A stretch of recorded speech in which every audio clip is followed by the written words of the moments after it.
This is St. Louis Cardinals baseball. And it's spring training 2018, the final game down here in Florida.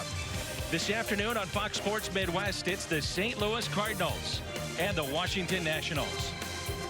And with Brad Thompson, I'm Dan McLaughlin. Welcome to Cardinals baseball. We start our telecast with some bad news, injury news. We know Luke Gregerson, Brad, is on the DL, and so will Adam Wainwright.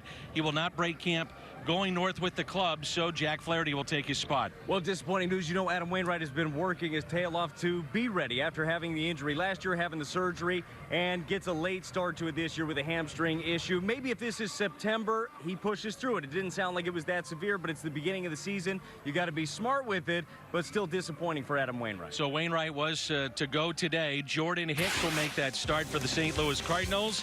And it's spring training 2018, the final game down here in Florida. The Washington Nationals, the St. Louis Cardinals. First pitch, starting lineups on Fox Sports Midwest next.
On Fox Sports Midwest is presented by Budweiser. Wherever legendary MLB moments happen, Budweiser will be there. It's a warm day, and we're at the ballpark of the Palm Beaches. It's a complex shared by both the Nationals and the world champion Astros. Along with Brad Thompson, I'm Dan McLaughlin. Brad, of course, major leaguer with the Cardinals, 06 world champion. He'll be on our pre and post game shows throughout the season, and select telecast. He'll be our analyst as well. Mike Matheny delivered the bad news to the media. I'd say it's about 20-25 minutes ago, and we talked to him about it. But for those of you just tuning in, Adam Wainwright will not break camp with the club. He's dealing with a hamstring issue, and so Jack Flaherty has been added to the rotation for the Cardinals. Yeah, so disappointing for Adam Wainwright. You know how driven Adam is. You know how motivated he was to prove that he wasn't the guy that he was. We saw numbers-wise last year. Ended up having the cleanup on the elbow, and he was having a phenomenal spring. He looked great. He was dotting up. He had some good velo. And then you get this news. Look, you know if it's later on in the season, if this is September, maybe you push through it. Maybe it's one of those things where you just figure it out and you deal with it. You don't do that in the beginning of the season. You don't do that when you can hurt yourself for the long haul. And you especially don't do that when you have a guy like Jack Flaherty that's ready to take the ball. So we're told it was sprints with both Luke Gregerson and Adam Wainwright, and that's when they hurt their hamstring. That's why we don't run, Dan. Good point. Dexter Fowler leads it off, followed by Tommy Pham and Matt Carpenter. Then Marcelo Ozuna, Jose Martinez, Yadier Molina, Paul DeJong, Colton Wong, and looking forward to watching Jordan Hicks as he'll get the start for the Cardinals. Steven Strasburg, his final tune-up before the regular season, and we know that this guy can be one of the best. Wainwright. He really is, and I mean he's been a star ever since he came on the scene, getting drafted out of San Diego, and his stuff is electric. When he is on, you're absolutely right. He's one of those guys that he's a must-see type pitcher, and it's a great test for the Cardinals. I know that this is going to be a day where you know you're thinking about the future, you're thinking about starting the season. Well, don't think too far ahead because you got Steven Strasburg on the bump. A lot of regulars on both sides in the lineups of these respective clubs. Cardinals break camp today, head to Montreal. They'll be in Canada later tonight. A couple of games against the Blue Jays, and currently here at the ballpark of the Palm Beaches, it is 80 degrees. Not many clouds in the sky. Very warm, muggy day, but a beautiful day for baseball. Dan, I was out in the sun for about 12 minutes. I believe I got burned. Got one of those complexions, Dan. I didn't notice. No, you didn't? My freckles are starting to come together. It will resemble a tan at one point. At some point it will. That's right. Might take until July, but we'll be holding our breath until that happens. It's a battle.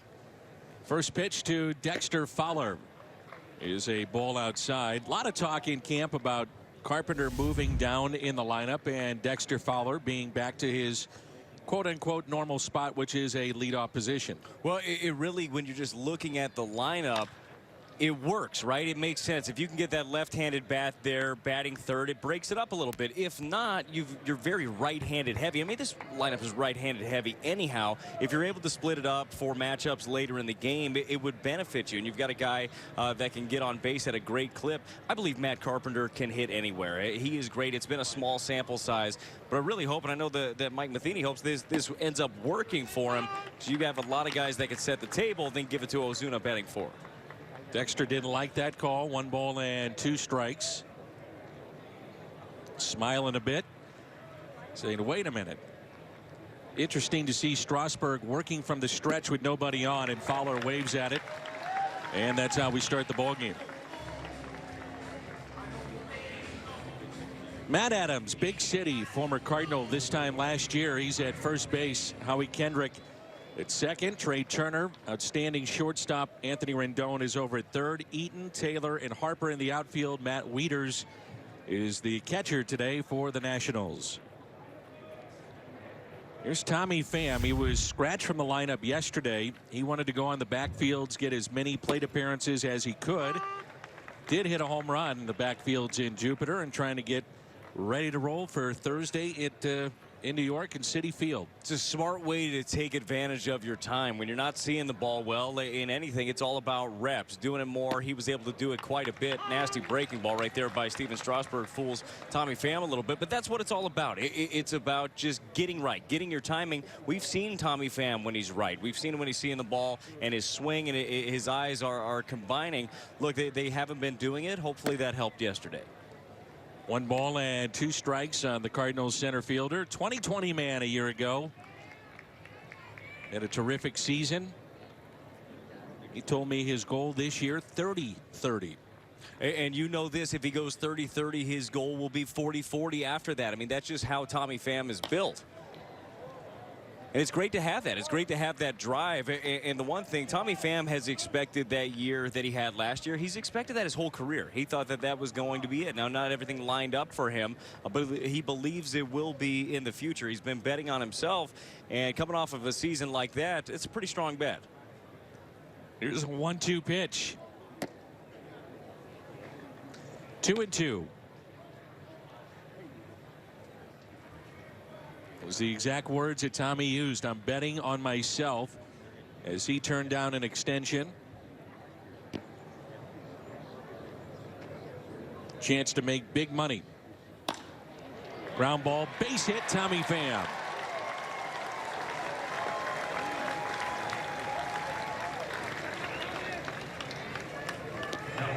One thing about the Cardinals, for those of us that have been down here since day one, you have seen them run a bunch. And that means Colton Wong, who leads the club in steals, and certainly Tommy Pham would be in that conversation too.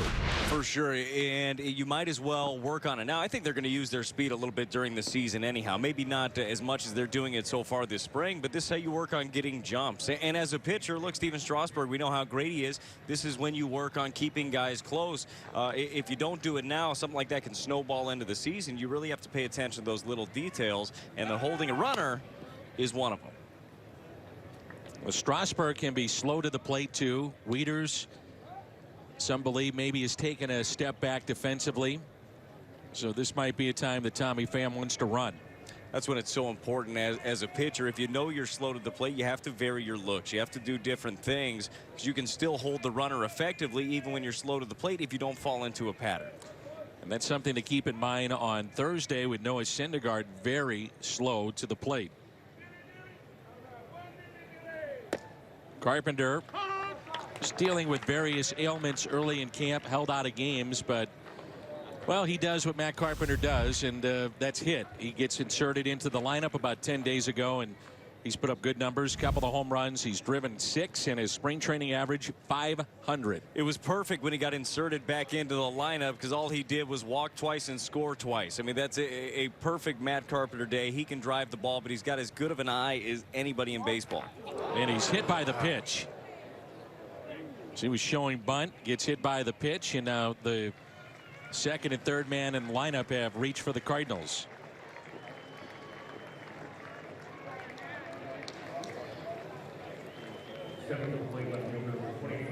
The batter will be Marcell Ozuna.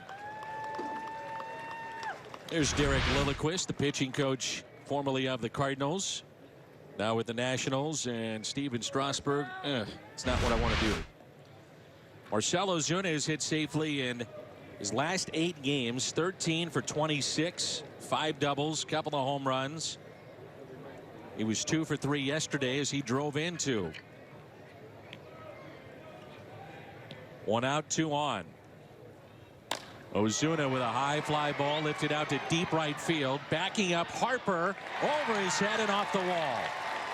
Pham will score. Carpenter to third. It's 1-0 Cardinals. It's another double for Marcell Ozuna. 1-0 St. Louis.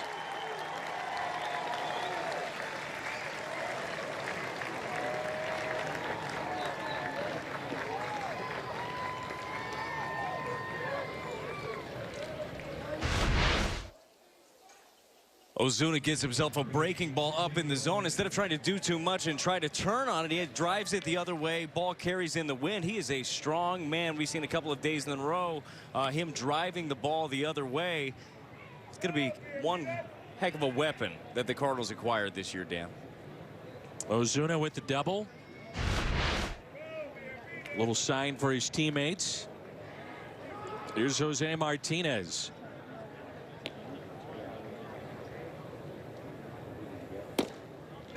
Tell you what, 1 through 8 daily basis with Ozuna smack in the middle of it. Get the feeling this lineup will produce. The question, I think, for the Cardinals will be the back end of the bullpen. Luke Gregerson out. And still the questions that you think about with the rotation going into this season. Yeah, and you love all the pieces that are in place, but it's just trying to see exactly where they all fit, right? The Cardinals have a lot of options at the back end of that bullpen, whether it be Dominic Leone or Tyler Lyons, who evolved into quite a role last year. Mike Myers, who's thrown the ball so well and finds himself on this club. They have a lot of options, but who knows exactly how it's going to shake out. The season knows. Like, it'll figure itself out at some point.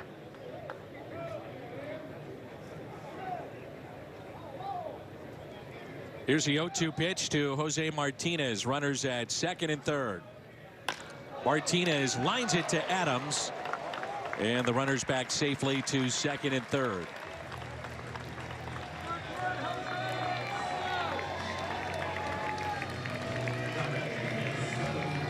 We got a chance to catch up with Matt Adams a little bit before the game. Dan, he was talking about all the reps that he's been getting over at first base. Ryan Zimmerman taking the bulk of his work on the backfield. All of it. Yeah, I mean, that has provided a lot of opportunity for Matt Adams, not only at first base, but in the outfield a little bit, too. He was telling us that they are talking to him about playing left field. He played 7 innings the other night.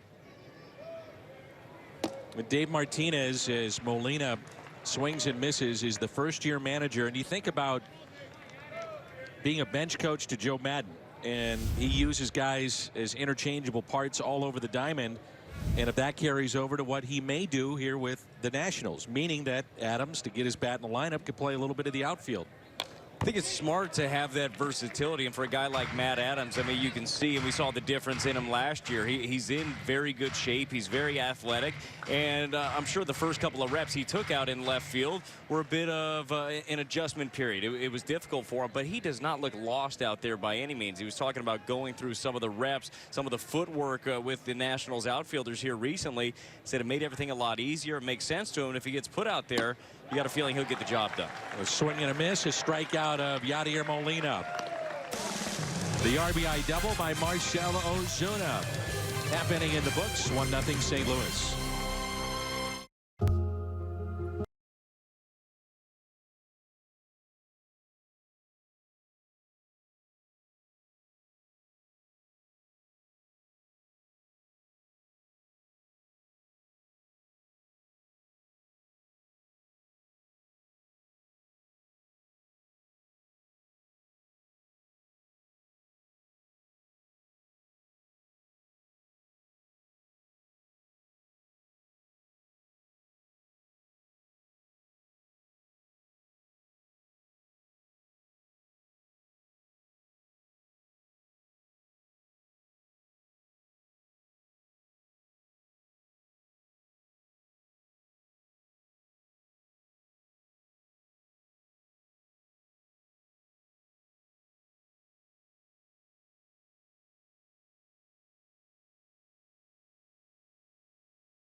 Steak and Shake, mix and match any 2 items for just $3. Better burgers, better prices.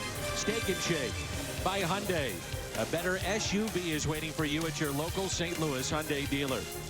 And by Shelter Insurance. For your auto, home, and life, we're your shield, we're your shelter. 21-year-old Jordan Hicks from Houston, Texas. 105th overall pick in 2015. Young man can hit triple digits. He's put up some eye-popping numbers in the minor leagues. Nasty stuff. And I don't think it would surprise anybody at some point this year if he got the call to the big leagues. He's got that kind of stuff. He really does. You see that first pitch right there. Outer half, 97 miles an hour. Looks free and easy for Jordan Hicks. He just looks comfortable on the bump. Good breaking ball right there up in the zone a little bit, but had a nice bite on it. Jordan Hicks is one of those guys that they don't come around that often. I know that there are more guys that throw harder nowadays, but it's so free, it's so easy for him. I know the organization loves him. You see the numbers that he put up in the minor leagues last year. There's still a learning curve. You're still going to figure out how to be a pitcher, how to be a pro, but he's got all the tools that you could possibly want. So he was tardy a couple of times in camp, and the Cardinals sent him back to step camp. He was in Major League camp. And it sent a message, and Obviously, the message was received, and Jordan has made a couple of appearances here late in spring with the big league club. Anthony Rendon is at the plate. He's had a good spring, hitting .382. And the 0-1. Line to first, 2 quick outs.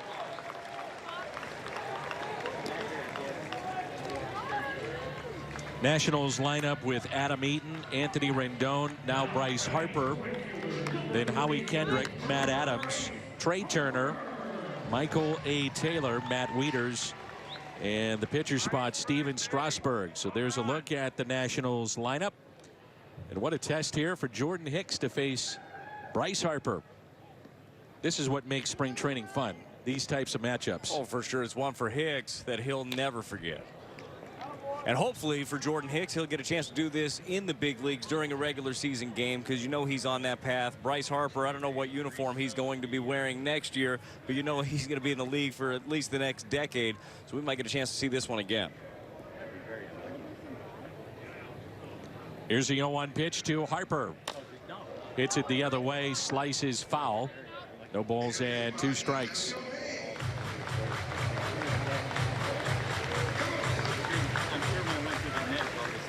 They shade him the opposite way, and now Pham moving more towards the middle in the outfield. And the 0-2 pitch to Harper. Line out to second. Nice play at second base. Colton Wong takes a hit away from Bryce Harper. Couple of hard hit balls, but nothing to show for it for the Washington Nationals. Tremendous catch by Wong. We move to the second. It's 1-0. Okay, it's Ford Truck Month.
Toyota, keys to the game. Well, to leave a good impression, that could be for a lot of guys here. A lot of guys going to get opportunities today in this ball game, but Jordan Hicks is a big one. You mentioned what happened in spring training for him. Ended up getting sent out. They've called him back a couple of times. It's a great chance for him to leave that lasting impression. And the other one, look, this is a game your mind could be elsewhere. You're thinking about leaving. The Cardinals are heading to Montreal, and the season starts in a couple of days. This is still a great chance to get some more reps in, get some work in, especially against a guy like Strasburg. When your lineup gets to face that, it's a big-time opportunity to try to get better.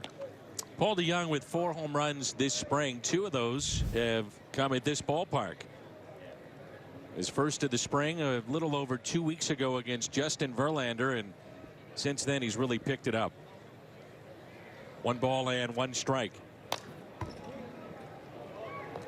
And a couple of hard throwers starting this game with Strasburg and Hicks. These guys are bringing it. They are for sure. And Strasburg, the beauty of him is you never know what he's going to do. He's got the nasty breaking ball. He's already showed off a great changeup. He just keeps you guessing so much. There's that changeup there. Strikeout number 3 today for Steven Strasburg. Dan, that right-on-right changeup is a weapon that I don't think guys use enough. If you sell it, if you throw it like Strasburg does, and it looks like your fastball coming out of the hand, it has that tailing action, yet it's down 10 miles an hour, that's a great weapon. I think guys might get a little bit more comfortable with it later on in the season, maybe get a good feel for it, but that's a dangerous pitch. Now Colton Wong, very good play to end the bottom of the first. Average now above 200. It was hovering under the 200 mark for much of this camp. 231, no home runs, a couple of RBIs.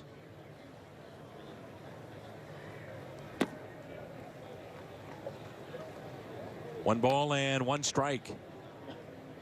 Colton Wong had a very quiet, great season last year. I mean, that's all you need from Colton Wong is to go out there. He was very steady defensively. Said he got away from the trying to hit the ball out of the ballpark. Just stayed steady in his approach. Had a really nice year. He is my pick to have a, I don't know if a surprise year is the right way to put it, but a very good year. Well, we were just talking about the year he had before. It kind of went under the radar, right, with the season that some other guys had, Tommy Pham, Paul DeYoung. But you're absolutely right. He's got the skill set to put up monster numbers. You're not expecting tons of power out of him, even though he's got it. But he could be, you know, 40-something doubles guy. Like, he's got that kind of a stroke. You know he can steal a lot of bags. That speed is a game changer, and he's got a great glove. 1-2 the count.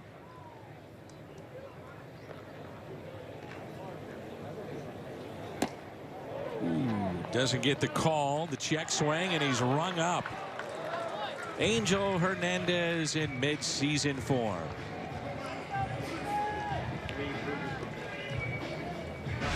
Wow. Strikeout number 4 for Steven Strasburg. Spring training for everybody. Only took till the second inning. Now Jordan Hicks, pitchers hitting in this game. First couple of weeks, you'll see the DH try to get as many at bats for the position players that they can. Dan, I never trusted a hitter that didn't wear batting gloves. And why is that? Well, because I know how much it stings if you don't hit the barrel. And that tells me they believe that they're going to barrel everything up. Now, it could be that, or the fact that maybe you're just a relief pitcher that didn't bring any gloves. Well, yeah, that could be it too. And Jordan Hicks is down on strikes. Strasburg strikes out the side. Kendrick, Adams, and Turner coming up, and a beautiful day here in Florida. When was the last time you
Cardinals baseball from spring training always is live with MLB at Bat. The app will keep you connected every day with video highlights, stats, breaking news, and more. Download MLB At Bat now. It's your #1 Cardinals app.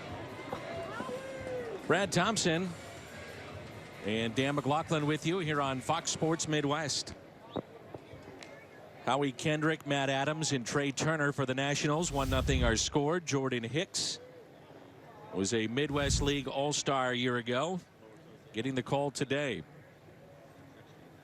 And the first pitch to Kendrick is a strike.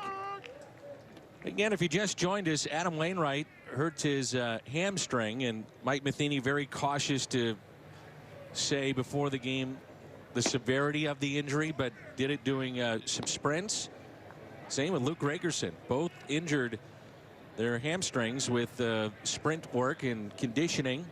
So Adam will not break north with the club. That one caught Molina. He says he's all right. 101 on the gun, by the way. Wow.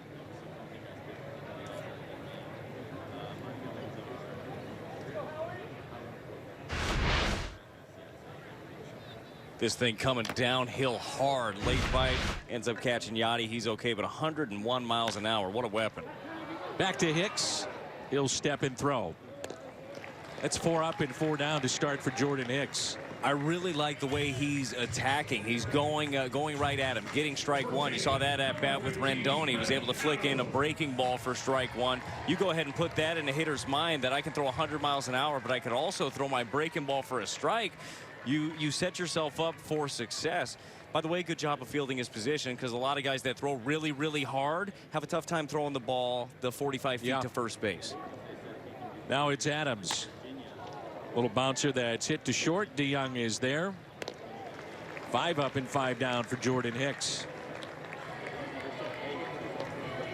So just to finish the thought on Adam Wainwright, Jack Flaherty will break north with the club. He'll be in the rotation, and the first 3 games will feature Carlos Martinez, and then after that it's Michael Wacha and Luke Weaver, then Miles Michaelis and Flaherty.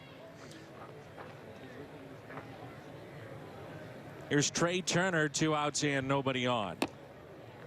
101 on the gun again.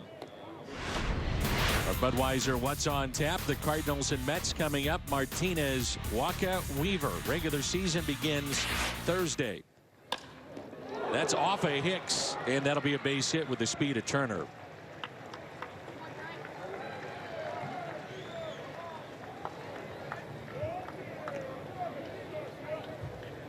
Hopefully that caught more shoe than anything else. I know this from being hit many a times up the middle. The adrenaline is flowing like right now, so it probably doesn't hurt wherever it ended up hitting him. It's going to hurt later. Even if it caught shoe, it's going to hurt later.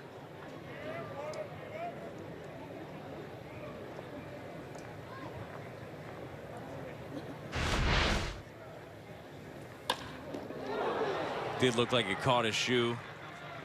He appears to be fine. They checked them all out. Oh, a little bit of both legs.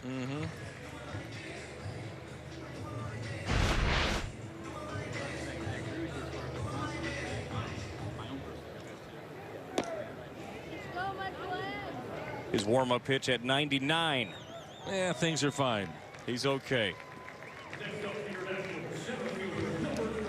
He had shoulder inflammation that delayed his debut. Cardinals drafted him in 2015, but he is impressed with dominating performance after dominating performance.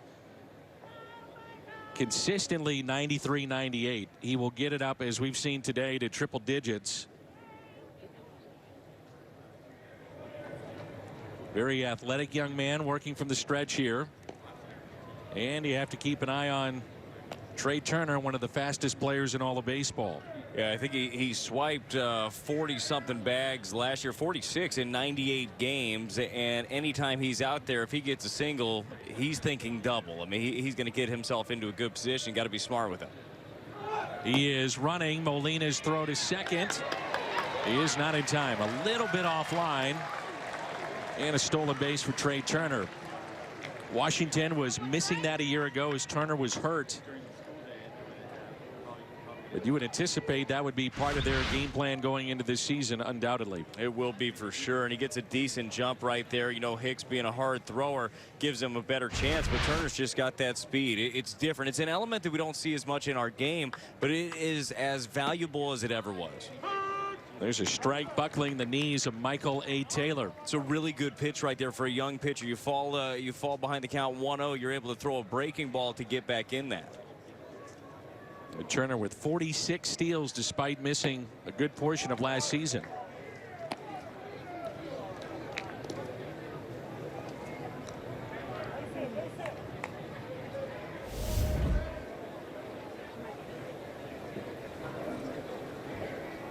The 2-1 pitch.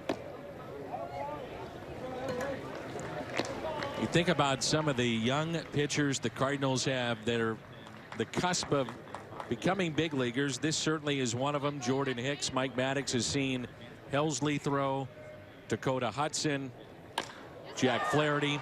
There's a fly ball into right, and the catch is made by Fowler going back. But the future is bright. Hicks says he's all right. It's 1-0 Cardinals after 2.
The final game here in Florida.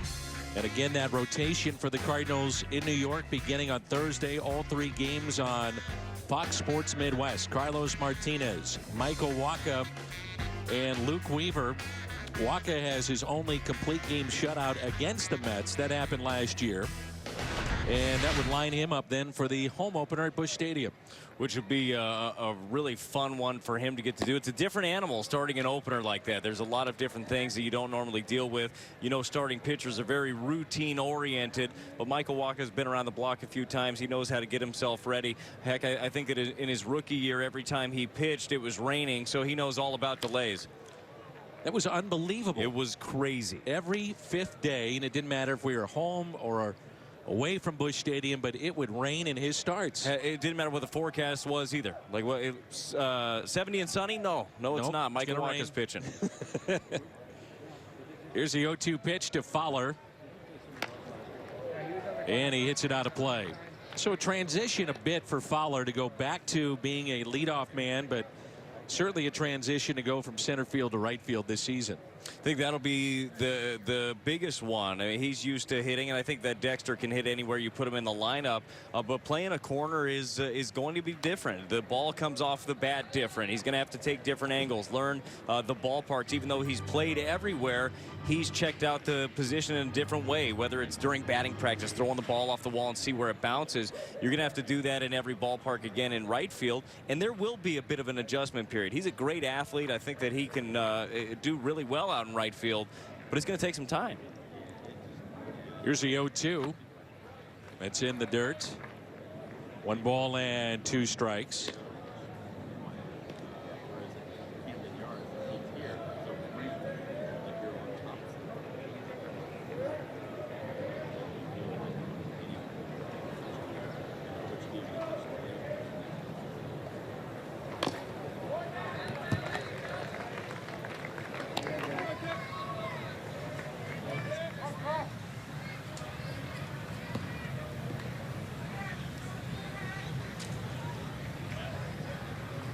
Big gap in right center for Fowler.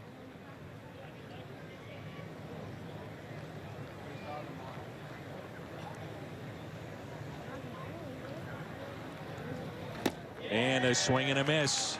6 strikeouts for Steven Strasburg. There's that good changeup from Strasburg again. This one at 89 after a 96-mile-an-hour fastball earlier in the count. Just great action on it. Doesn't miss by much, but doesn't matter. That is just such an effective pitch. If you can show, like he did, that he can run that fastball up and in on you, then throw that off of it, you're going to have a lot of success with it, and he has. So 1 out and nobody on for Tommy Pham. He has the only run scored today. Came around on the double by Marcell Ozuna back in the first. Pham a base hit to left.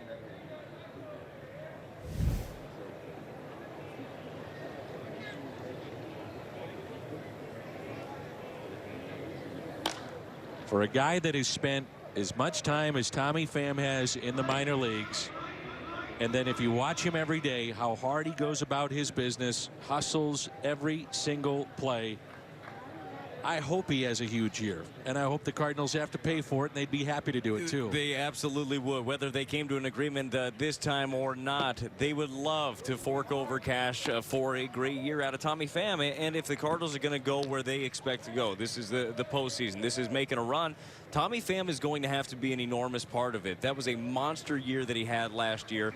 You have even a similar year, and I know that his sights are set way higher than what he did. You're going to have a great lineup. Here's a 1-1. The breaking ball taken low.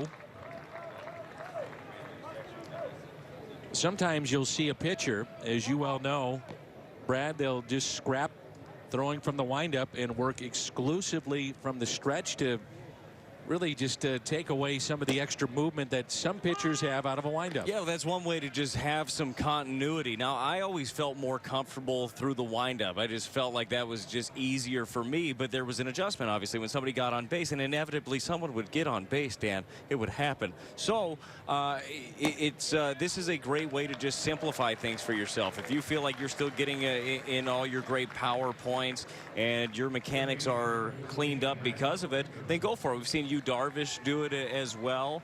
It makes all the sense in the world if you're comfortable with it. So 1 out and a runner at first after the walk by Tommy Pham. Carpenter was hit by a pitch his first time up as he squared the bunt.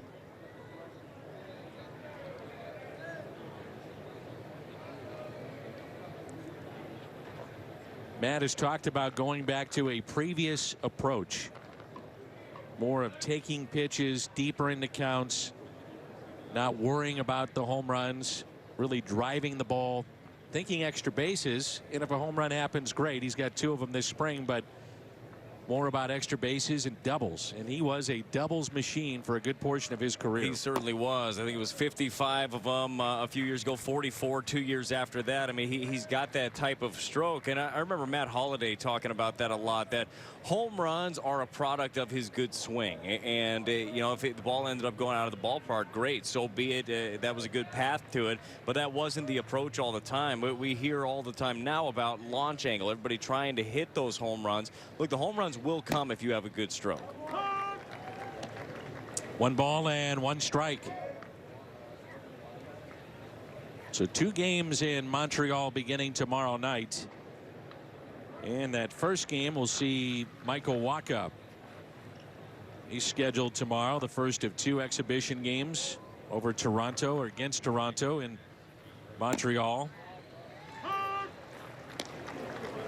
Wacha 15 innings this far in 4 spring starts.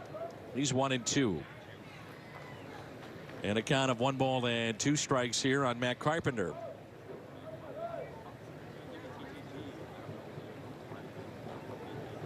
Little bigger lead this time by Pham. He's leaning and running, and the pitch is hit down the left field line. Slicing and a sliding catch. What a play. Outstanding catch in left field. Adam Eaton.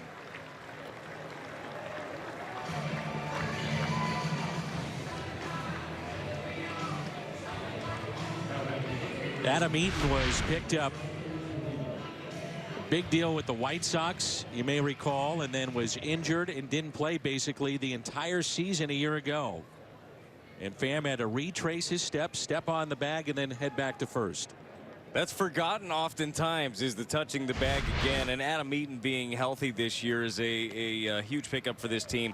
They gave up a lot of their future to acquire Eaton, and then 23 games into the season last year, running to first, blows out the ACL and meniscus. I mean, it was a big ordeal, missed the entire season. It changes everything having him back, allows Trey Turner to go back to shortstop, and then you add that element of a great fielder plus another good base runner, another good hitter. I mean, he's just an all-around good player.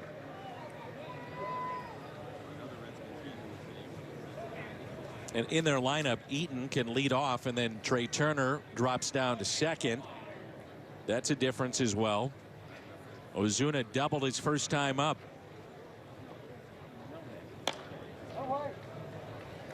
This man can flat out hit. And I talked to Bill Miller earlier in spring as you get a look at Ozuna going the other way. I said, what stands out about Marcel? And he said, watch his hands. Look at where his hands are in conjunction with his body. Holds him in very tight, and you think as a pitcher you can get him in, but he's so quick with those hands. And that time, right on cue, they go in and he strikes out. Bill, thanks a lot. What have you done to me? He's setting him up for the regular season. Thank you.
Cardinals. Along with Brad Thompson, I'm Dan McLaughlin. Jordan Hicks, his third inning of work. We weren't quite sure how long he would go in this game, but he has been fairly efficient, and that plays into extending beyond the 2 innings. He really has, for the most part, getting on top of guys. Strike one here and there. He's done it with the breaking ball, done it with the fastball. And he's done a very good job of that right there. That is not an easy pitch to throw. A breaking ball to get you back in a count. When you have a hitter that's sitting there 1-0, especially against the young guy, oftentimes you're looking dead red fastball. When you throw that wrinkle in there, you get him guessing. Wieters out in front, taps it foul. And it's 1-2. Well, you watch this, and how do you, as a fan, not get excited thinking about what you could do with Jordan Hicks if he's put into your bullpen later this season? Is he a potential closer, the kind of role that he could fill down the stretch? Well, you think about the couple of injuries, minor but injuries nonetheless, that the Cardinals have just sustained over the last week. Luke Gregerson, your possible closer, goes on the DL. Adam Wainwright, one of your starters, goes on the DL.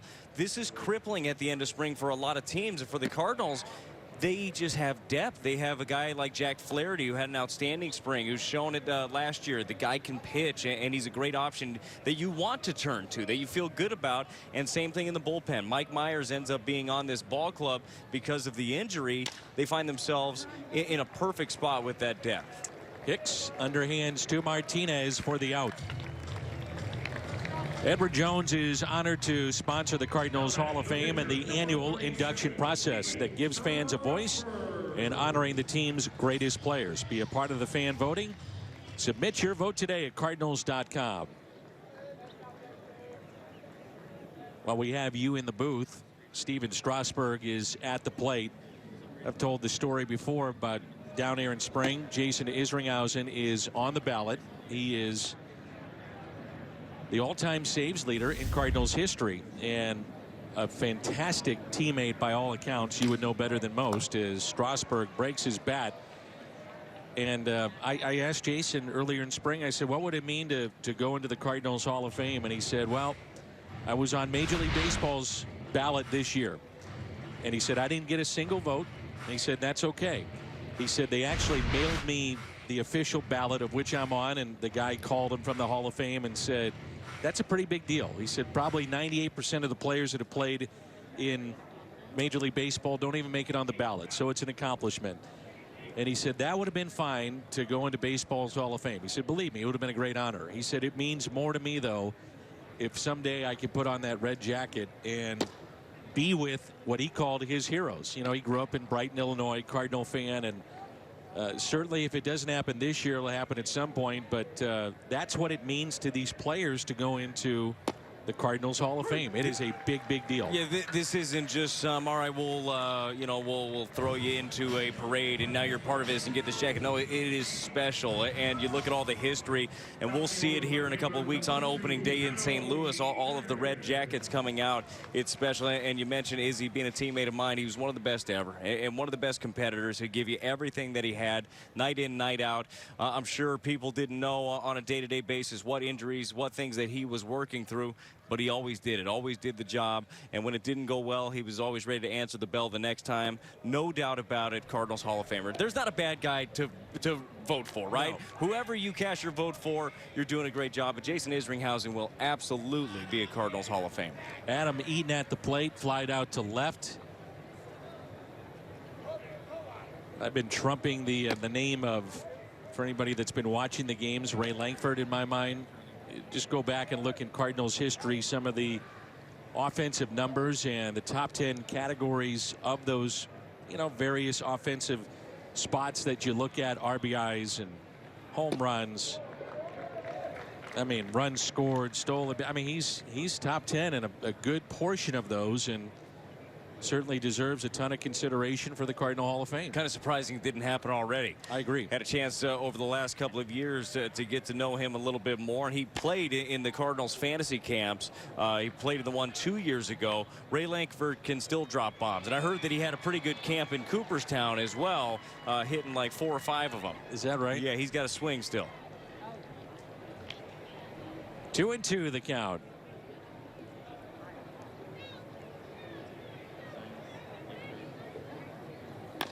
And a ground ball that's hit to short. DeYoung charges. High throw, but Martinez down on the bag.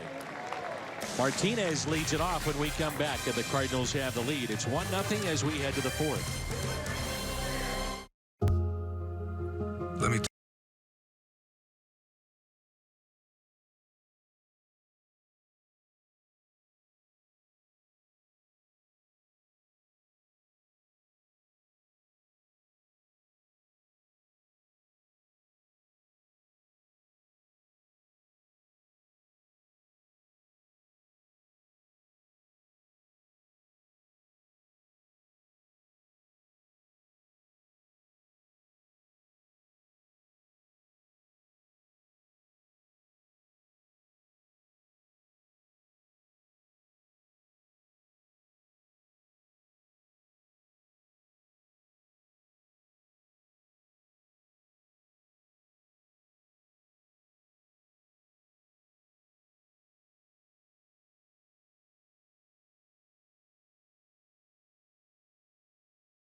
Ballpark. Cardinal fan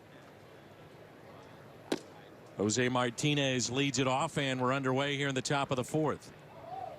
Cardinals have the lead. Marcell Ozuna a double to score Tommy Pham back in the first.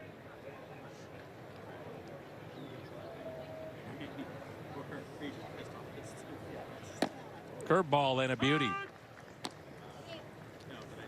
Remember when Steven Strasburg first arrived on the scene, nationally televised game, the first pitch he threw, they rolled the ball out, you know, thinking this is going to be just magical from here on out. And while he is still one of the best in baseball, it probably hasn't been the road that maybe many expected. This is Major League Baseball. It's awfully tough, no matter who you are. And he is great. And if you're going to make a starting rotation out of all the guys in baseball, he might end up on your 5. I mean, he's just one of those guys. Out to left, Eaton circles it and makes the catch. But he did come on the scene. He was great. I remember even leading up to it, his minor league games were on TV. I mean, these were nationally televised. There was so much buildup, so much hype. And then having the injury, having to blowing out the elbow, missing most of the following season. Not exactly the path that Strasburg was expecting, but he has bounced back quite well after that Tommy John.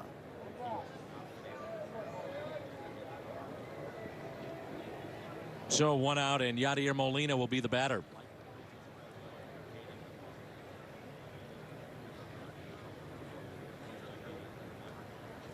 Molina struck out his first time up.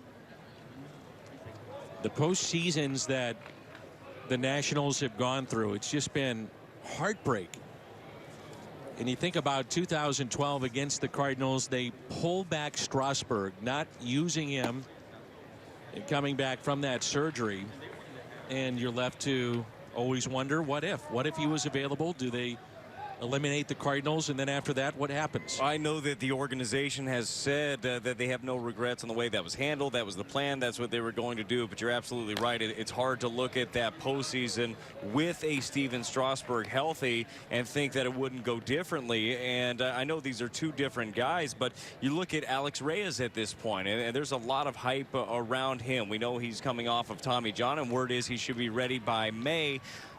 You want to make sure when that guy is ready, in whatever capacity it may be, that he's ready to produce for you in the biggest moments, that you haven't spent all his innings by the time the end of the season gets here, because you only have so many chances to win a championship, and the Nationals have figured that out. They're in the conversation year in, year out, but you had a chance that year to make a push. Reyes will be ready to rock and roll. I think the Cardinals will do a very good job of limiting his innings, making sure that he is ready if the postseason arrives. 3-2 the count on Yadier Molina. 1 out and nobody on here in the top of the fourth.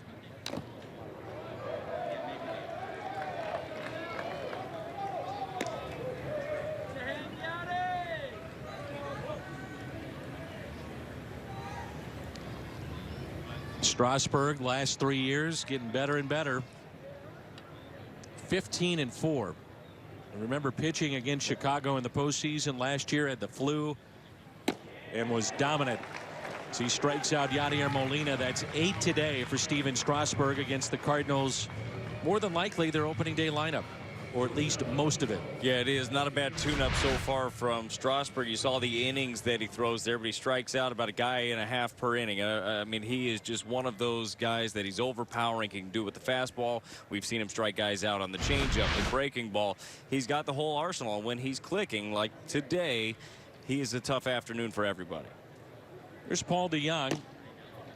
Takes a pitch inside. 2 outs and nobody on. DeJong struck out back in the second when Strasburg struck out the side.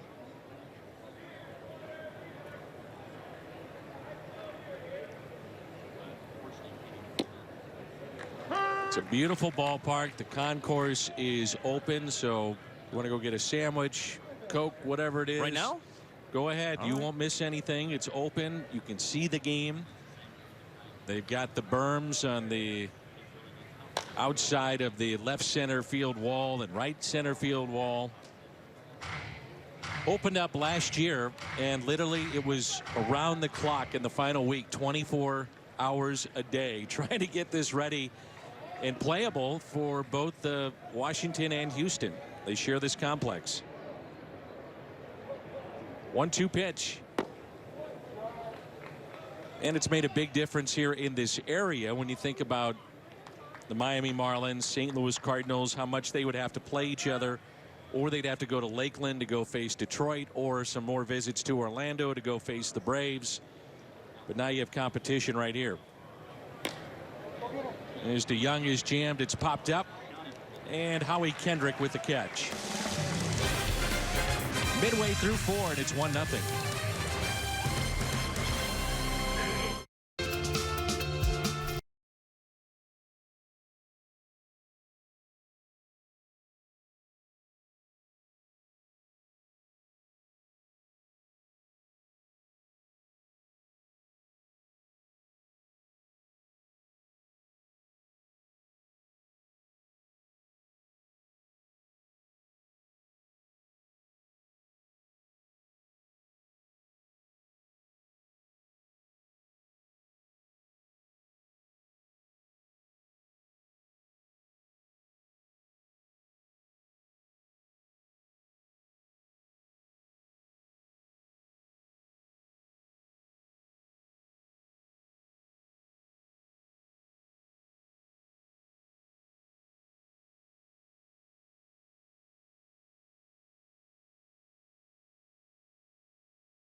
Best thing to do, Brad, and I know this is one of your first telecasts ever as an analyst, you just stay away from politics. Don't talk about it. They say that's a nice president's race and then just move on. That's really smart. Yeah. That's the beauty of my life right now. I feel like and maybe it's not healthy to not really know what's going on in the outside world that aren't sports, but that's where I live, and I love it. It's healthy. Pitch. I'm happy. 1 out. I'm with you. Can't get in trouble that way. I don't think so. Rendon is 0 for 2. How about Jordan Hicks pitching into his 4th inning? He looks really good so far. Like you mentioned earlier, he's been efficient. He's been showing that he can throw the breaking ball when he's ahead or when he's behind. And he's just going after this, I mean, which also looks like a Nationals opening day lineup. He's going right at him. There's Bryce Harper lined out to Colton Wong, first time up. Harper breaks his bat, slowly hit to first. Martinez will step on the bag. 2 quick outs. A lot of ground balls for Jordan Hicks. Well, you see the velocity, but what he does, he has that late movement on it. Had to field his position a couple of times. You see that just firm going down and away. That tailing action, when you've got that with 97, 98, 99, we've seen 101 miles an hour today. It's hard to barrel that up, and you get a lot of ground balls, and we're getting that quick pace. He's getting outs early in counts. Here's Howie Kendrick with 2 outs and nobody on. Grounded back to Hicks, first time up, looks at a strike. Mentioned that the Cardinals fantasy camp this summer will head to Cooperstown. June 21st through the 24th, and only a few spots remain. Tim McCarver will be a part of that, Ozzie Smith. So guys that know Cooperstown quite well, and they're going to take good care of you. Many of the Cardinal Hall of Famers will be there. Sign up right now at Cardinals.com. You'll be there as well. I will be. I was wondering if you're going to mention me after McCarver and Ozzie Smith. That seemed like the same conversation that I should be in. This is my first time going to Cooperstown ever, not just for this fantasy camp, which, by the way, those things are outstanding. I think the guys, the former players, have as much fun as the campers, but I've never been. I've always heard about Cooperstown. Like any young player, you dream about going to Cooperstown. Not exactly how I would have wanted to go, but it's going to be a really fun thing. And look, it's history, right? You get a chance to see it all. I can't wait. Jordan Hicks with a strikeout. 4 innings, 7 pitches in this inning, and he's allowed just 1 base hit. Inning number 5 rolls in when we come back.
Conducted with pitching coach Mike Maddox. That's coming up after the game. Ozzie Smith is your host.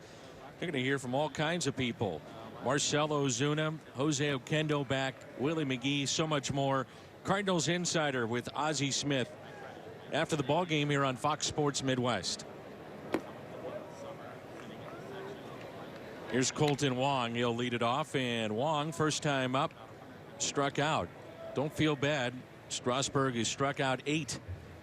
I would like to tell you it's one of those days where it's all right. Well, the guys are getting ready. You're just trying to, speed things up. No, I think it's just been the fact that Strasburg has been dominant to this point. He's not missing up at the zone. He's mixing up all his pitches really well. Steven Strasburg is ready for the regular season. So is Jordan Hicks. Yes, he is. Yes, he is. And expect big things out of him. I know you mentioned it earlier. We've got a very good chance of seeing Jordan Hicks in the big leagues at some point this year. His stuff is just that good. He has looked nasty here today. Cardinals have a right-hander getting loose in the pen. Hicks' spot is on deck, and Greg Garcia is coming up.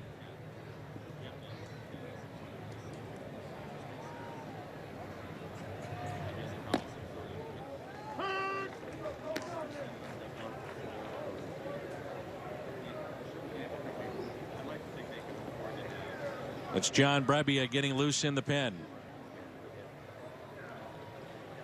The 2-2 pitch. Down and in.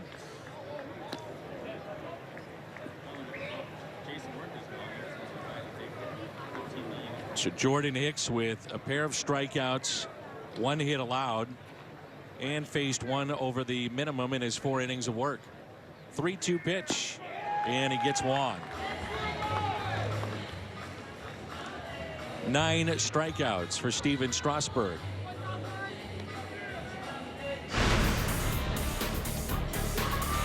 Well, Steven Strasburg punching out the world so far today. You see it on the changeups there. 3 of them in a row. Changeup again. Getting a lot of punch outs on the off speed, but he's still got that giddy up. He can tie you up inside. Steven Strasburg will be starting one of the first couple of games for the Nationals, and it looks like this is the tune-up that he needed right here. Here's Greg Garcia.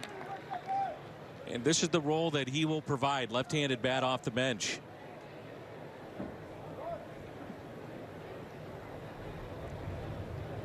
It's proven to be a very tough out off the bench. High on base percentage as a pinch hitter.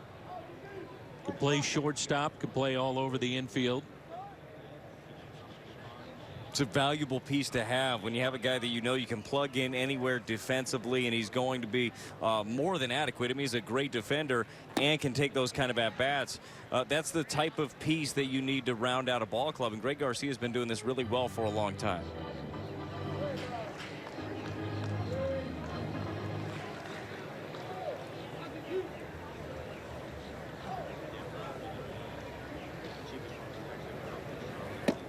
Tails back in and a strikeout.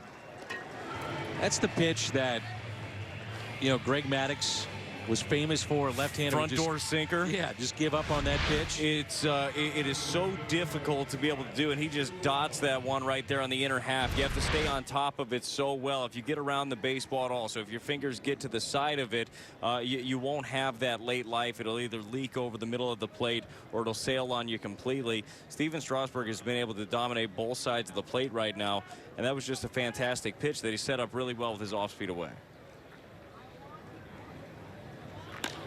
Dexter Fowler with a fly ball out to shallow left. Eaton is there, and he makes the catch. So Strasburg through 5 innings with 10 strikeouts. 1-0 midway through 5. Hands go here.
Fox Sports Midwest. It's a night game, but we'll start our coverage at 4. Along with Brad Thompson, I'm Dan McLaughlin.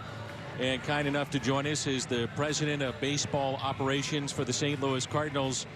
And that's John Mozeliak, as John Brebbia takes over for Jordan Hicks. First of all, thanks for stopping by.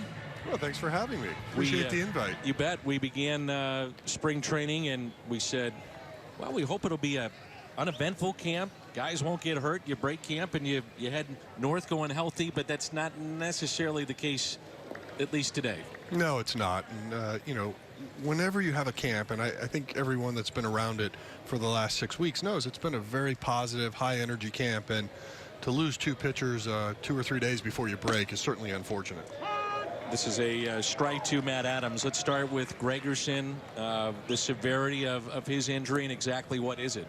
It's his left hamstring, and you know, as far as I'm concerned, I'm not overly concerned, but you know, anytime you have a strain, it's always one of those things where you just have to take it day by day and really get a gauge on how long you think this is going to be. But early reports on both Gregerson and Adam Wainwright are not overly concerning.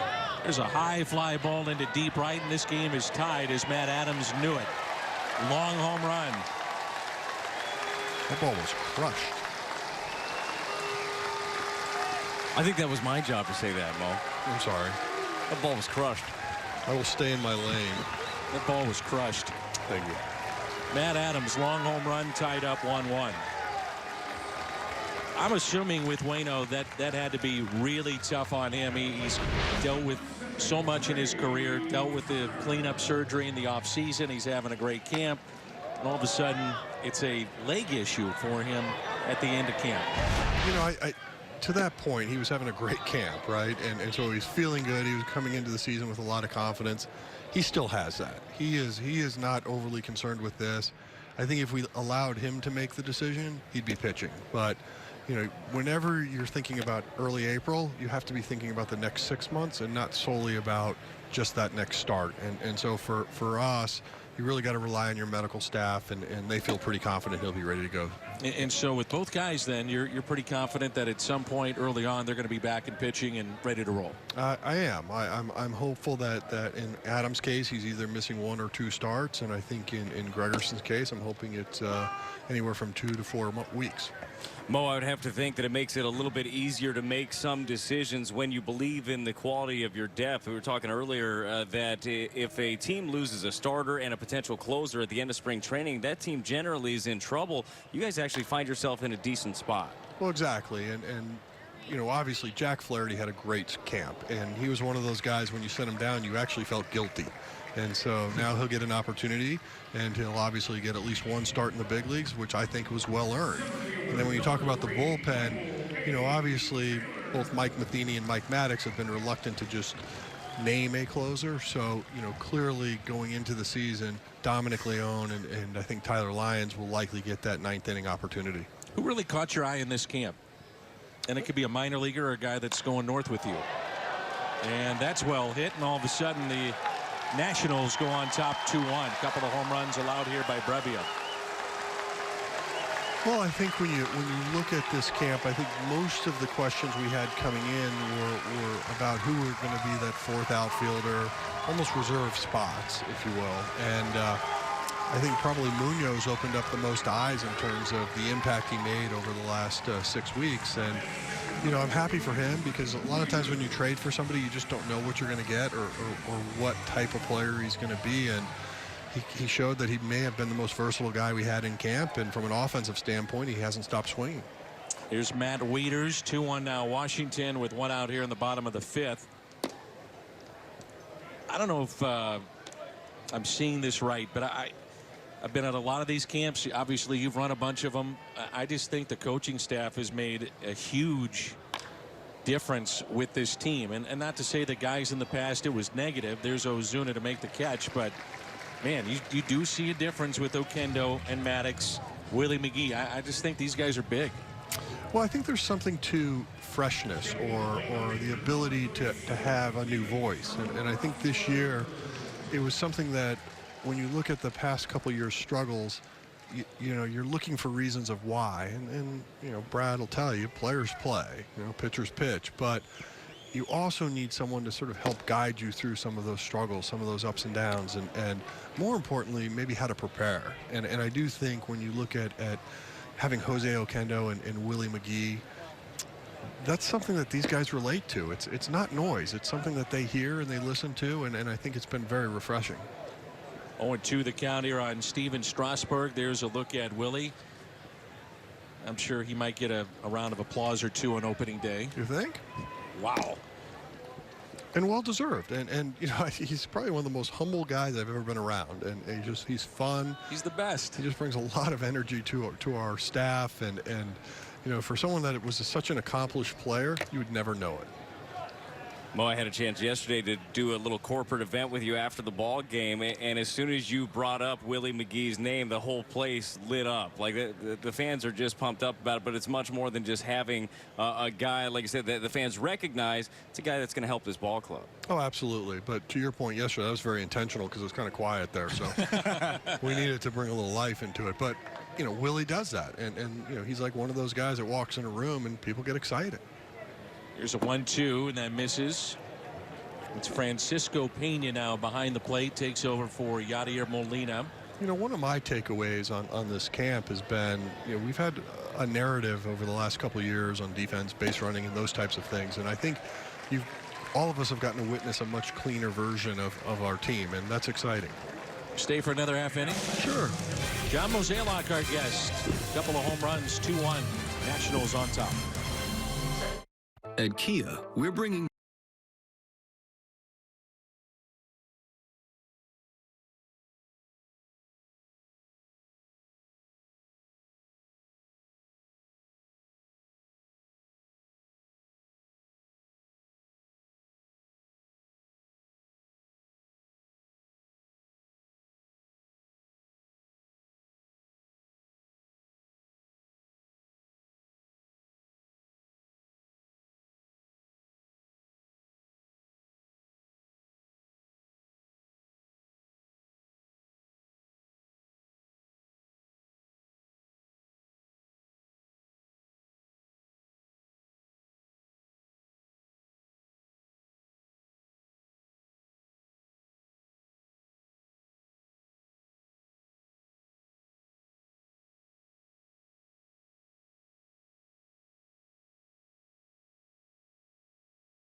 Cardinals baseball is brought to you by Siteman Cancer Center, national leaders in cancer close to home. The 2019 Kia Sorento, the perfect getaway vehicle. Visit KiaDealers.com to learn more. And by Rent-Own Center, St. Charles and South County, RTOAutocenters.com. Beautiful day here in Florida. President of Baseball Operations for the Cardinals, John Mozeliak, is our guest. Saw Jordan Hicks go 4 innings, face 1 over the minimum, and gave up just the 1 hit, no runs. Where does he start this year, and could he potentially find himself in the big leagues by the time this year ends? So what did you two like about him?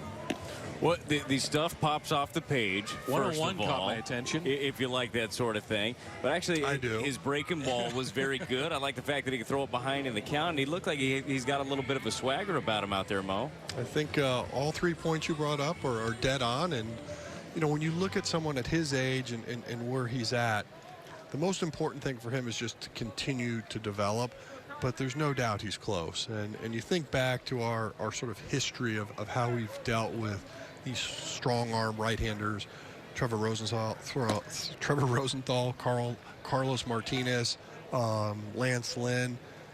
We weren't afraid to bring these guys up, stick them in the bullpen, and allow them to get their feet wet. And I think he's someone that, if he can continue to go down and do what we just saw today, he's going to be able to move pretty quick. There's a line shot off the bat at Tommy Pham.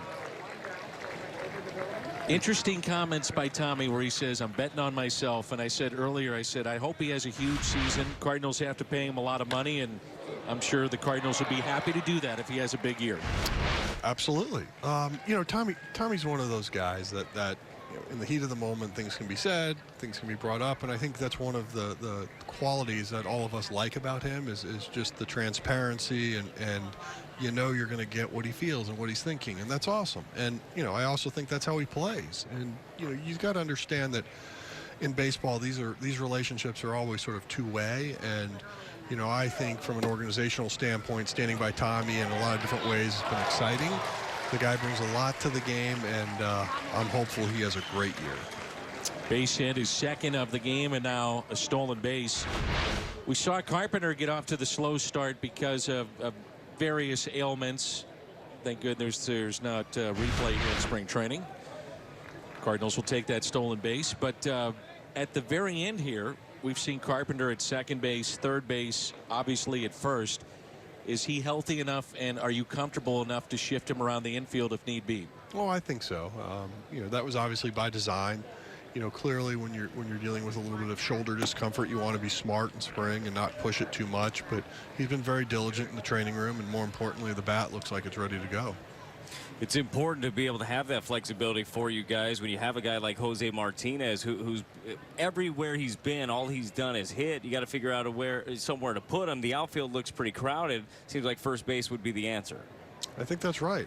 You know, one thing that was pointed out to me in 2016, the National League All-Star game, 2 of our 3 outfielders started that game. And so you're right. It's crowded. It's going to be hard to find at-bats out there. But I think, you know, the one thing that we want to go into this year is being able to create that balance or avoid any fatigue. And so I think when you look at our club, with the exception of really Colton Wong and D. Young, you're going to see people move around. And I think that makes for a fun lineup. No surprise here. A walk to Carpenter. The first 2 have reached. Carson Kelly was 3 for 30 at one point and then sent back to the minor leagues. What was the message for Carson, who came in? The idea was, hey, could be the backup. You know, it looks like he's going to be with the major league club. Doesn't work out. What's the message for him? Well, I think the message is really about playing time. And you guys have heard me talk a lot about young players and how they're used and where they are in their sort of development arc. And I think in Carson's case, he learned a lot getting to be mentored under Yachty last year, but it's still not playing. And I think when you saw him actually in a game, his timing just wasn't there. And I think the one thing that even last year we talked about in August and September was, is there a place to go get him some at-bats, even if it was for a couple weeks. But in this particular case, he got off to a slow start in camp.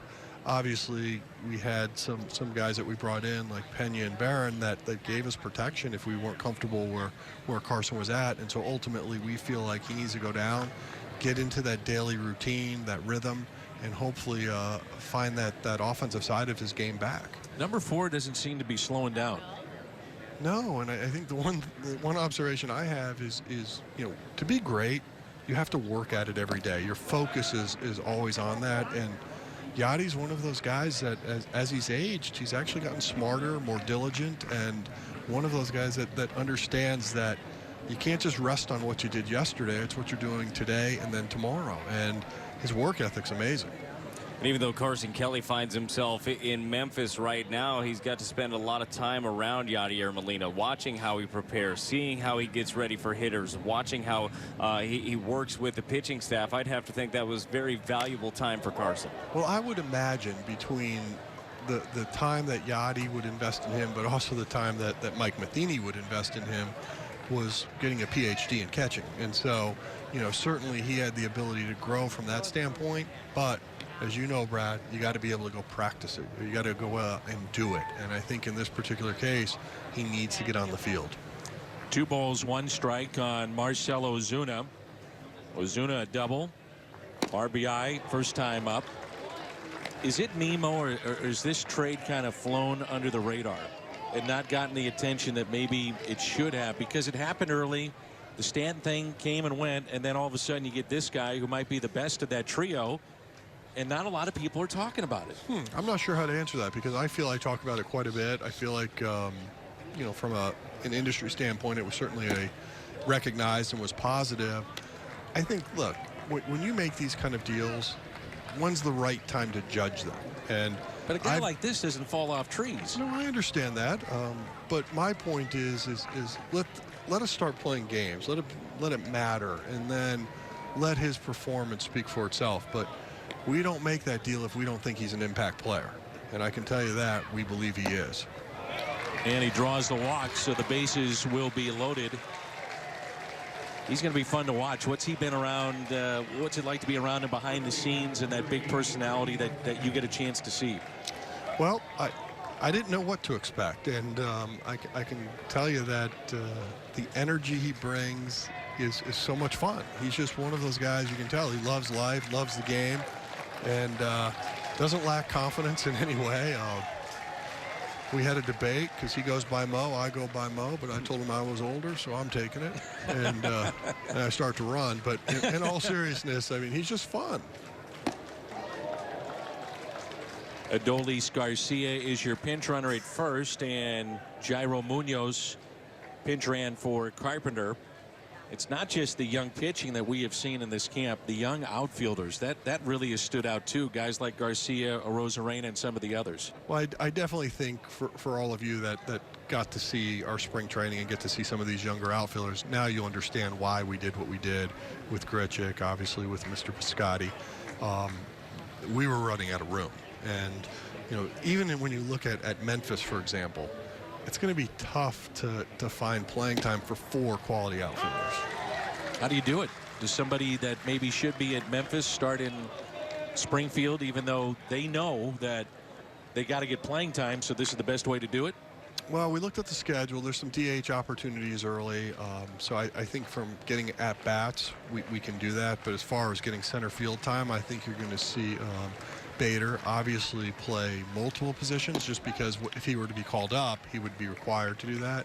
And then have Oscar Mercado, who continues to grow as a center fielder, split time out there with Bader. Would it surprise you at all, if Hicks, Helsley, Dakota Hudson, any of these guys would make it to the big leagues this year? Absolutely not. I've actually been on record that I would imagine 2 of the 3 will. Okay. 1 ball and 2 strikes here on Jose Martinez with the bases loaded. When you watch somebody like Jordan Hicks, you see why we're so excited about him. And I think, you know, for me to sit at winter warm-up and talk about Jordan Hicks and people are looking at me like, no, you should go out and get free agent X, Y, and Z, that's fine. But, you know, I think we have a pretty good idea of what we have internally, and ultimately we believe it'll play. I've got a feeling over the offseason, there are a lot of phone calls that are being made. I'm sure there are a lot of phone calls that you field about the players. I'm guessing his name was mentioned a few times by other clubs wanting to acquire. I mean, you guys have done such a great job of stockpiling young talent, especially the arms. No, absolutely. I would say probably the most asked about player would have been Jack Flaherty, and perhaps maybe Alex Reyes. But coming off Tommy John, I think, you know, some people are a little bit unsure of what to expect there. But those types of names they're just rare. And then, you know, we didn't even really tap into the Dakota Hudsons or the Hicks or Helsleys because, you know, I think those guys are just coming into their own now in terms of getting on that prospect radar screen. Well, you brought up Alex Reyes, and by all accounts, we're hearing beginning of May. Go, make sure you answer this question. Potentially beginning of May, he could be ready. Is the season going to indicate what his role is going to be? It's a great question, and one that I get asked often. I think the things you need to think about here are really the volume of innings that he can ultimately get and what's best for him from a health standpoint. But what you don't want to do is wake up and have him be in your bullpen, and by the end of September he's had 60 innings, and then expect him to be a starter next year. And the converse of that is you got to be smart on how many innings you have in aggregate where you're not pushing him to where he might break. Quick timeout. John Mozeliak, our guest. 2-2 our score.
April 25th. Purchase of a special theme ticket. Fans receive a Cardinals cap celebrating the 100th PGA Championship happening this summer at Belle Reve. Get your tickets now at cardinals.com/theme. Belle Reve, of course, hosting this year's championship.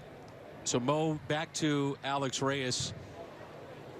I mean, you want to control the innings, but yet is it a better way to do it than being a starter or a reliever, or how do you try to balance that? Well, I do think, managing starting innings is easier. It's a controlled environment. You know when you're going to go. You know how to prepare beforehand, versus there's a lot of uncertainty when you're being used in the bullpen and getting up, getting down.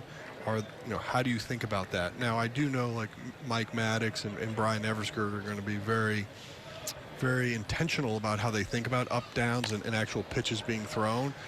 And so I do think they're going to have a very smart strategy on understanding just overall bullpen usage with this club moving forward. But when you're talking about somebody like an Alex Reyes, you definitely do not want to take this lightly. Will you put an innings limit on him? Well, I've never... Or is that an internal kind of thing that you watch? Well, I always sort of hate when someone comes out and says you get X or you can only pitch to Y. I mean, to me, speaking in absolutes is a little dangerous in this regard. And so the only thing I will say to that topic is we're going to do what's best for him, and we got to do what's best for our club. And sometimes that X and Y don't cross. And when they don't, that's when you end up having a little bit of an issue. Sure. 1-2 the count on Randy Arozarena with a runner at third base. This young man is fun to watch. Speed, big arm. How close are guys like Adolis Garcia and Arozarena? About a phone call away. Okay. I mean, it's that kind of talent, and it's great to see. And candidly, when we signed these guys, we knew they were going to be moving quickly, and I'm glad we created a spot for them to move up to.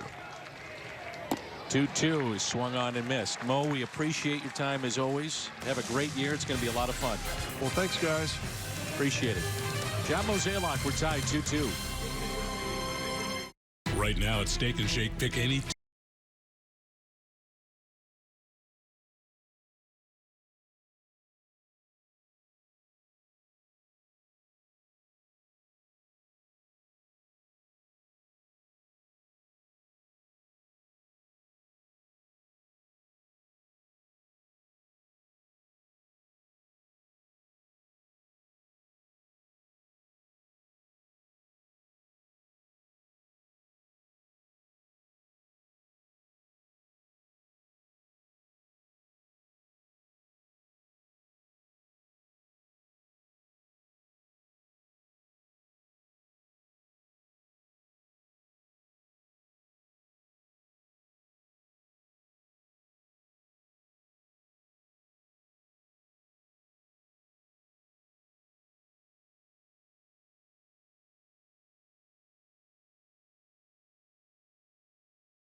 The second inning of work for John Brebby. Our thanks to third member of our broadcast crew, John Mozeliak. He did say that as he left. Yes. He said, I don't like to be a guest. I want to be. I said, okay, you can be the third member of the crew. He said, perfect. He's much more than a guest, right? Yes, he is. But I don't want to get fired. So, I mean, you're the Whatever guest. he wants. Pick a title. Yeah, whatever Go. you want. Sideline reporter, Johnny Mo. I don't care. Whatever. You could do it all. Some good stuff right there, because this farm system is full of talent. There have been a lot of decisions that had to be made at the big league level, and it was great to hear it from Mo, just kind of how all these decisions are made. That's hit out of play. Anything stand out for you in that conversation? You know, I think the biggest thing is just how close all the talent is. You asked, you know, about these outfielders, guys like a Rosarina, guys like Garcia, and he said, yeah, they're a phone call away. And it's nice to be able to have that. You never want to have injuries at your big league level. And you look at the Cardinals outfield, it's as good as anybody in all of baseball. But if something happens, you want to be able to pick up the phone and know that you have a great option sitting there. And you do. Like, you've got 4 or so, as you mentioned. I mean, it's going to be hard to get at bats for all these guys in Memphis. You've got a lot of good options. 1-2 the count on Adam Eaton. And a swing and a miss. A strikeout for Brebbia. Gave up a couple of long home runs to Matt Adams and Michael A. Taylor back in the 5th. Let's see if he can't settle in here in the 6th. Good fastball. Yeah, got some giddy up on that up in the zone. I know that's been a talking point this spring, that there are outs up there that you can elevate a little bit more in our world of launch angle. And he elevates really well right there and gets the punch out. Anthony Rendon. It is interesting. We've seen under Mike Maddox the philosophy that we're seeing more of the Cardinals pitching up in the zone. Now, that's something that, for instance, the Dodgers did against the Cardinals last year. A lot of pitches up, not necessarily in the zone, but enticing for a hitter. We're seeing that more and more. Well, it's hard to lay off of as a hitter. When you see that fastball up, it looks like you can hit it, but when it's got a little bit of giddy up on it, and it really does. I mean, it doesn't have to be 97 to 100. It's hard to get there. When your hands are under it, it's hard to make an adjustment and get to that. But I thought it was nice. We had a chance yesterday to talk to Miles Michaelis, and he was talking about Mike Maddox and his approach and the way that he goes about things. And he mentioned the high fastball, but he also mentioned the fact that, hey, Mike does a great job of tailor making it what works for you. So maybe some guys, it's the sinker, it's the bottom of the zone, they don't feel comfortable elevating. Fine, that's okay. You don't have to get your outs there. It's all about trying to attack different ways. It's all about getting the guys to pitch with their strengths. And then for Mike Maddox, maybe every once in a while you get somebody to expand a little bit and try something different, and they might find out that they can succeed that way. Here's the 0-2 pitch to Anthony Rendon. That's tapped foul.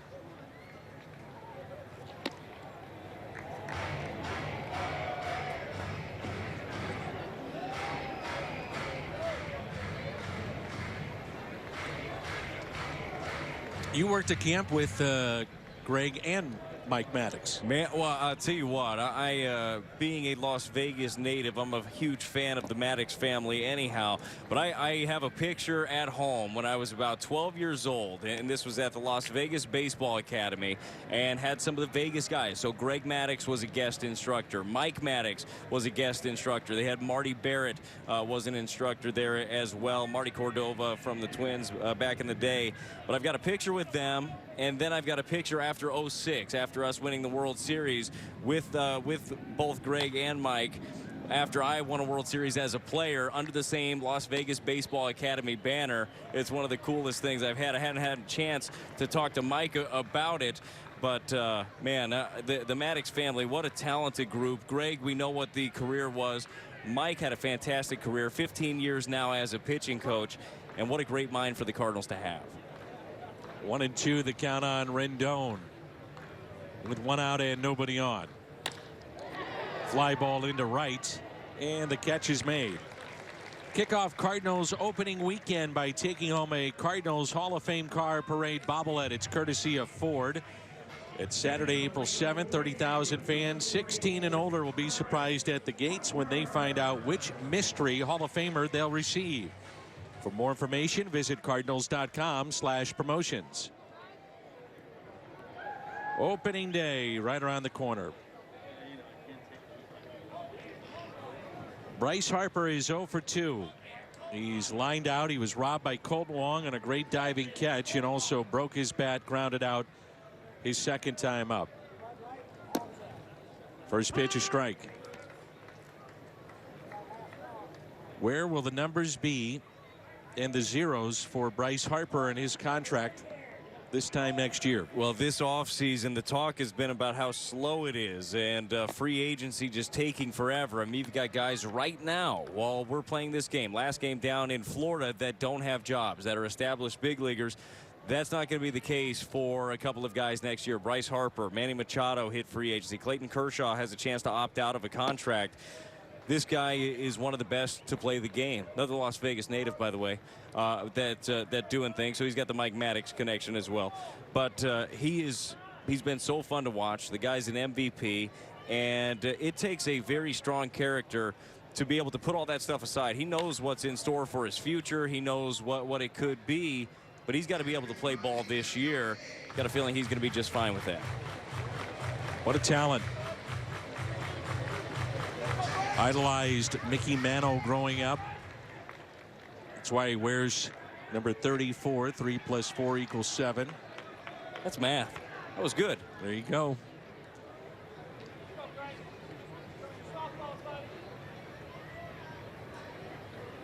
The 2-2. The fly ball lifted out to left. And Brebbia has a 1-2-3. Sends us to the 7th. Tie ball game. It's 2-2.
Again with Jordan Hicks. Brad Thompson, awfully good. He really was. Got a ton of ground balls in this. Had the breaking ball working well. Showed that he could throw it when he was behind in count. We saw 101 on the gun. He was great, and this guy is always great.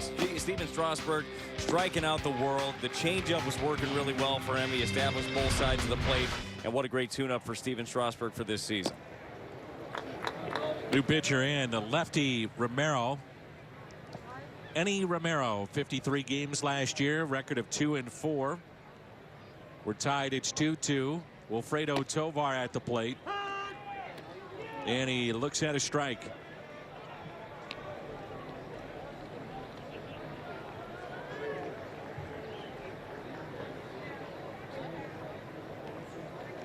Here's a 1-1 pitch to Tovar. Popped up on the outfield grass. And the catch is made. This is pretty cool what the Cardinals are offering. It's the Budweiser Ballpark Pass, and it gives fans the ability to go to every home game for just $29.99 a month. $29.99 a month. All you need is a smartphone. For details or to purchase, visit cardinals.com/pass. And new for this year as well, check out the Budweiser Terrace in right field. Perfect place for the Budweiser Ballpark Pass holders to see the game.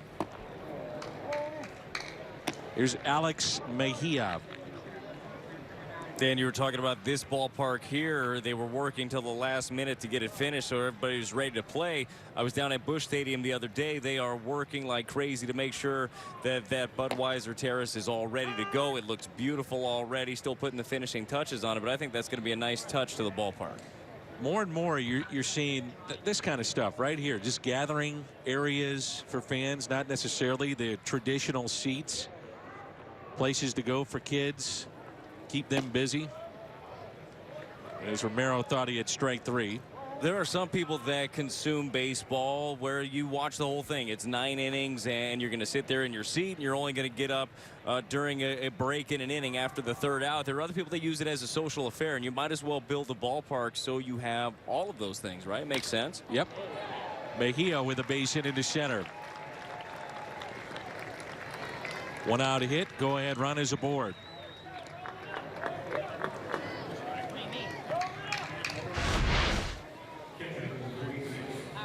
Mejia just gets one out over right there. Does a good job just going right up the middle. Fastball belt high. Did what he should do with it.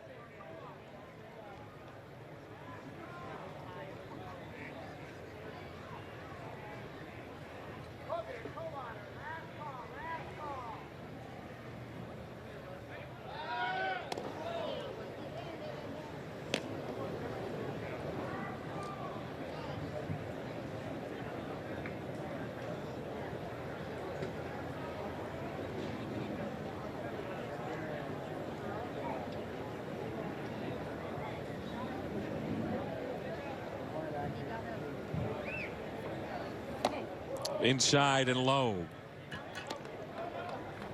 Again, if you're just tuning in, the news of the day, Adam Wainwright begins the season on the DL with a hamstring issue. John Mozeliak telling us doesn't consider it to be all that serious. Maybe misses a start, maybe 2. Jack Flaherty will break camp with the club and head north. So the rotation for the weekend against the Mets: Carlos Martinez on Thursday, Michael Wacha going in game 2, and Luke Weaver in game 3. Miles Michaelis will get the start against Milwaukee, and then Flaherty in game 5. Well, Adam Wainwright threw the ball so well this spring, and he was on the right track. This is going to slow him down a little bit, but look, you need Adam Wainwright to be healthy. You need to be 100% when he comes back and ready to go. Hit and run and a double play. That's the risk that you run. Hard hit ball by Pena turns into a double play. Time to stretch. And our score 2-2 here in Florida.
Thursday, Noah Syndergaard and Carlos Martinez. The second career opening day start for both, and again coverage begins at 10 in the morning. on Fox Sports Midwest. The Cardinals and the Mets, and the regular season is here.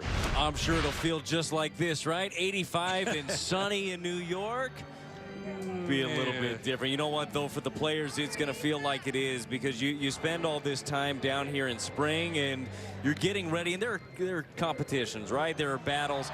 Who's going to end up making this roster, who's not. Look, at the end of it, it's getting ready for Thursday. It's getting ready for the regular season, so it might be cold, but it won't feel like it for those guys. They'll be ready to go. They'll have the juices flowing. Can I use a Mo term? Please do. Allowed? I'm bullish on Ryan Helsley. This young man that's on the mound here.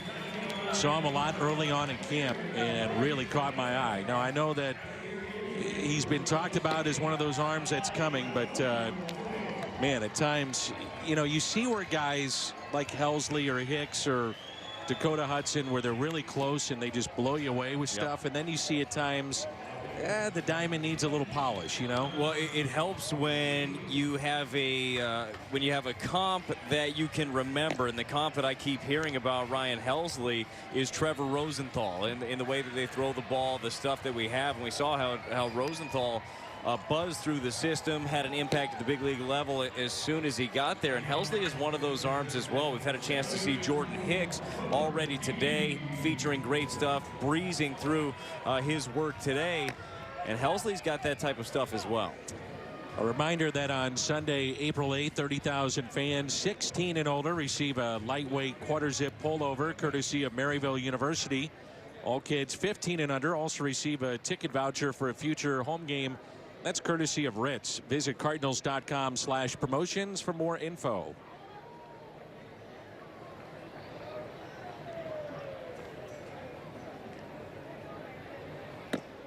And the first pitch is taken high. Helsley, big kid, 6'1", 210 pounds. Grew up a Cardinal fan out of Oklahoma. 5th round choice in 2015 from Division II, Northeastern State. 2016 led the organization in wins and shot from high Class A Palm Beach to AAA last year. 3-0. It's hard to do. It is hard to jump through the organization that fast, but when you have an arm like his, when you keep putting up the numbers at each and every level as an organization, you almost want to push the guy. You want to make sure that he's getting challenged at every level, and he's done nothing but show them that the stage hasn't been too big yet. Wilmer Defoe at the plate, 3 balls and 1 strike. And a fly ball into right center. That ball will get down. All the way to the wall. Defoe, the helmet flies off on his way to third and in there with a triple.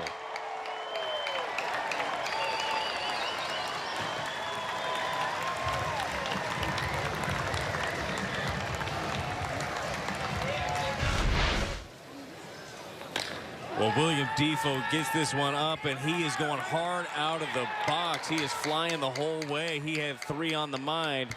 Loses the helmet. Good piece of hit and some good legs right there. That speed is a weapon. Infield drawn in. Here in the bottom of the 7th, 2-2 our score. Matt Reynolds at the plate. First pitch taken high.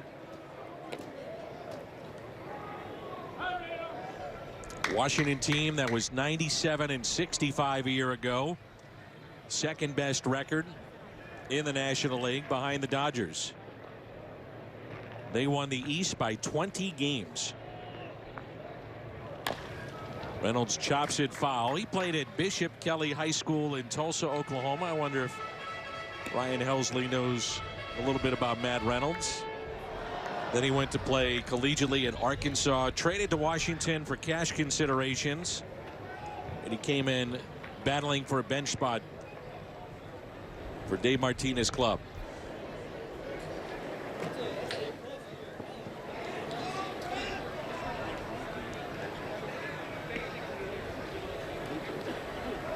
And the 1-1 pitch.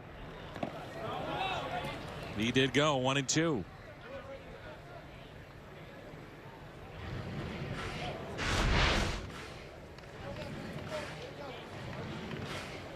Helsley has the kind of stuff to pitch out of this jam here.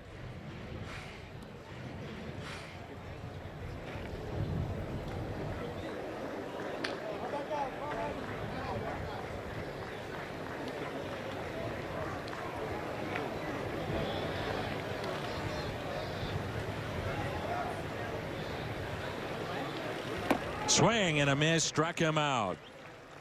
Really nice breaking ball right there. Tight overhand curve ball right there by Helsley. And what you never want to see your guys, if you're a pitching coach, if you're a manager, you don't want to see your guys get into trouble. You do like to see them work out of it, right? Find out how they're going to respond in a situation. Well, he responds really well right here. That is a nasty 12-6 breaking ball right there. He's got the good velocity, and he's got that to go off of it. Moises Sierra.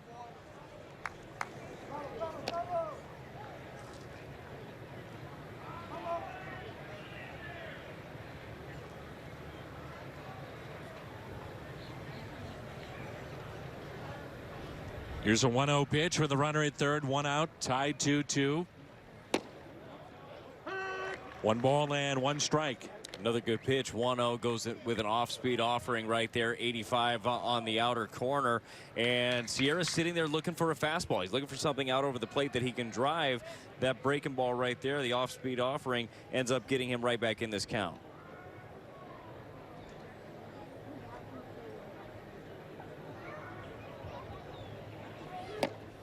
One and two.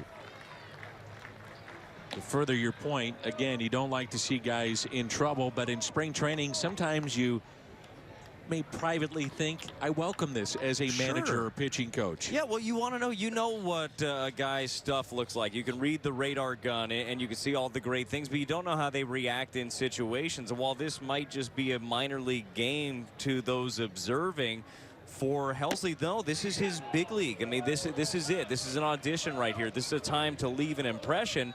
So you do want to see how he reacts to this, because the juices are flowing for a guy like Helsley in this game. 2-2 the count. Just missed on the inside corner.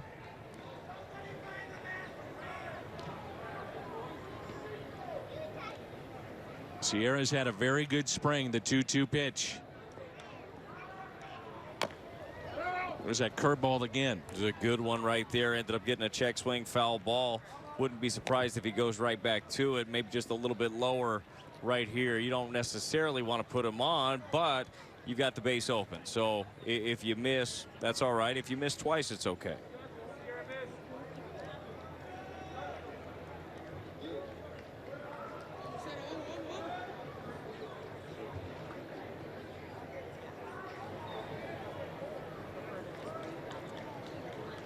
The 2-2 pitch.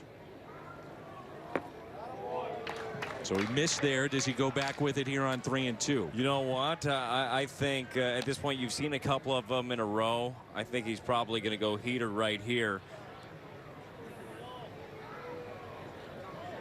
That was a good take right there after seeing the last couple how good they were. It was a good job by Sierra laying off of that. 3-2 pitch. Goes with it. And a fly ball into left. Catch is made. Here comes a throw to the plate. Not in time. Strong throw, but the speed of Defoe. And it's 3-2 now Washington. Yeah, Defoe's got some wheels on him, and Helsley does go with the breaking ball again. Make sure, though, he throws it for a strike. Didn't want to walk him on that one, and ends up leaving it up in the zone. And a good job by Sierra to get the runner in.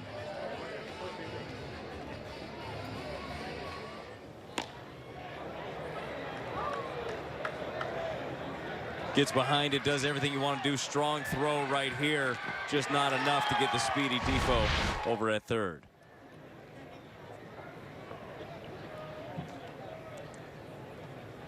Spencer Kieboom.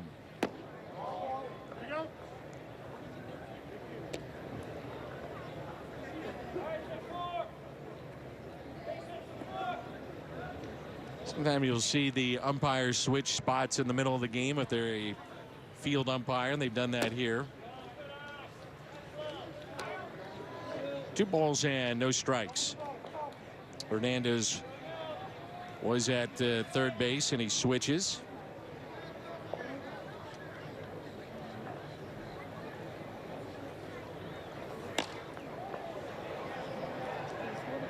That's out of play.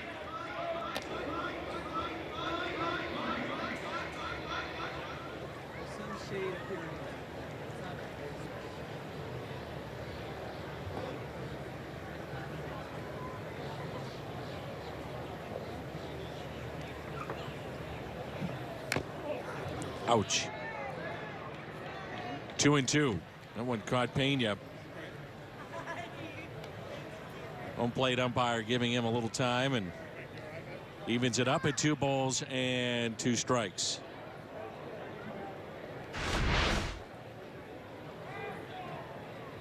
Foul tip right off of the chest right there. And look, those are the toughest guys out there. All the little stuff that happens throughout a game, that's something that at the end of the game you probably won't remember. Guess who's going to remember that? And that. Yeah, Pena. Pena's going to remember those things because he's going to be a little bit sore. Catchers are always the guys after the game. You see them have ice on everything because they work so hard back there, end up taking the brunt of it. It's a tough position to play. Son of Tony Pena, and Francisco telling me that Tony has officially retired. He's not coaching this year.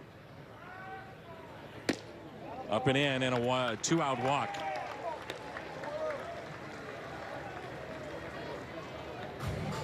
Four hits aside in this game. 3-2. Washington with the lead with a couple of home runs. Home runs were hit by Matt Adams and Michael A. Taylor. Here's Drew Ward.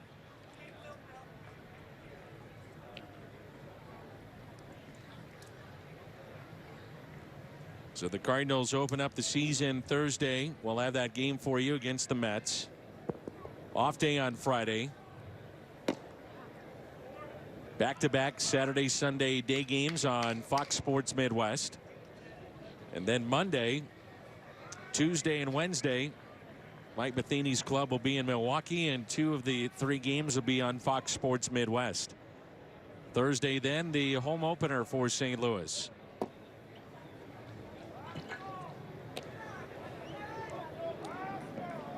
Guys are itching to start playing games for real. Yes, they are. I mean, spring training, it's the first month.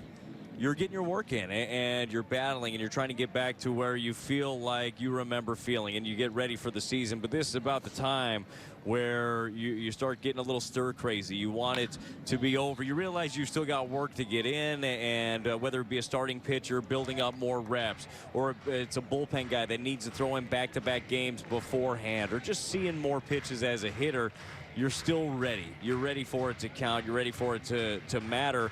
Because especially for the veteran guys, it's next level as soon as the season starts. You're putting everything into it in the game here, but once you know that these games count, there's a little something extra that gets cranked up. The 2-1 pitch to Drew Ward. 2-2. Dan, I was thinking about a minute ago when Pena took that foul ball off, the umpire did him a solid. Go out there, talk to the pitcher, and slow it down a little bit, give you time to catch your breath. Saw earlier in spring training in a game where the umpire got hit. Catcher goes out to give the umpire a breather, and it was called a meeting. Because really? he was trying to do him a favor here. So it's going to be really interesting to see how all these meetings go, because those are little things in baseball. Good breaking ball to get out of the inning right there by Helsley. But it's going to be very subjective this year as far as meetings go. Pena says he's all right. Washington picks up a run. And they have the lead as we head to the 8th. Spring is coming.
gives back to Missouri schools, so play it forward with the Missouri Lottery. And by Ford, going further so you can. Along with Brad Thompson, I'm Dan McLaughlin. 3-2 our score. Top of the 8th rolls in. Ryan Madsen is in for the Nationals. And Jed Jerko, his first plate appearance of the afternoon. He'll come off the bench and pinch hit. Cardinals trailing 3-2. The Nationals last year had a need, and that need was in the bullpen. They went out and made a trade with the Athletics, picked up Ryan Madsen along with Sean Doolittle, and those guys really helped them out big time down the stretch. When you have the rotation that the Nationals had, when you have the lineup that they had, even with the injuries that they incurred, look, they needed a little bit more help at the back end. Madsen was a really good pickup for them, as was Doolittle. Madsen has battled injuries in his career, but just keeps plugging. That pitch at 94. Good numbers a year ago. 1.83 ERA. Here's the 0-1 pitch.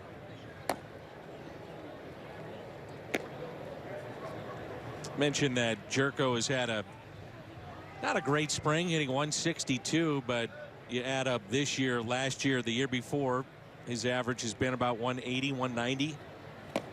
Not great springs, but turns it on once regular season play gets going. We talked about it a little bit yesterday on the broadcast. Some guys just need reps. Some guys just need to see pitches coming out of their hand. And while the results look bad potentially, or on paper they look bad, that doesn't matter. It's about the process. Everybody needs something different to get ready. There are some guys that need to have success, like they need to feel it beforehand because it gets momentum rolling. There are other guys that don't. Once the season starts, my body is ready to go and the bat will follow. The 2-2. That's ripped into the gap in right center. All the way to the wall. Jerko trots into second base with a leadoff double. Tying run in scoring position.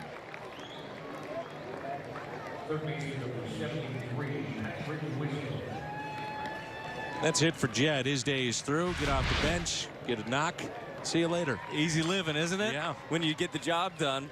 That's a tough job, being able to come off the bench, and who knows how this year is going to shake out. Jed has done such a great job of putting himself in that position where third base, that is his job. I mean, that's him going forward. But there might be days where the Cardinals are trying to get Jose Martinez some at-bats. Maybe he's playing a little first base. If you got Matt Carpenter over at third, it's nice to know if you're Mike Matheny that you've got a guy like Jed Jerko sitting there on the bench ready to give you a veteran at-bat. I believe that is Connor Jones. Runner at second base. Patrick Wisdom at the plate. 1 ball and 1 strike.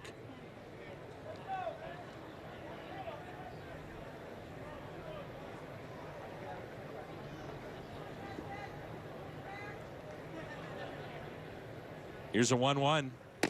Ooh, up and in. 2 balls and 1 strike.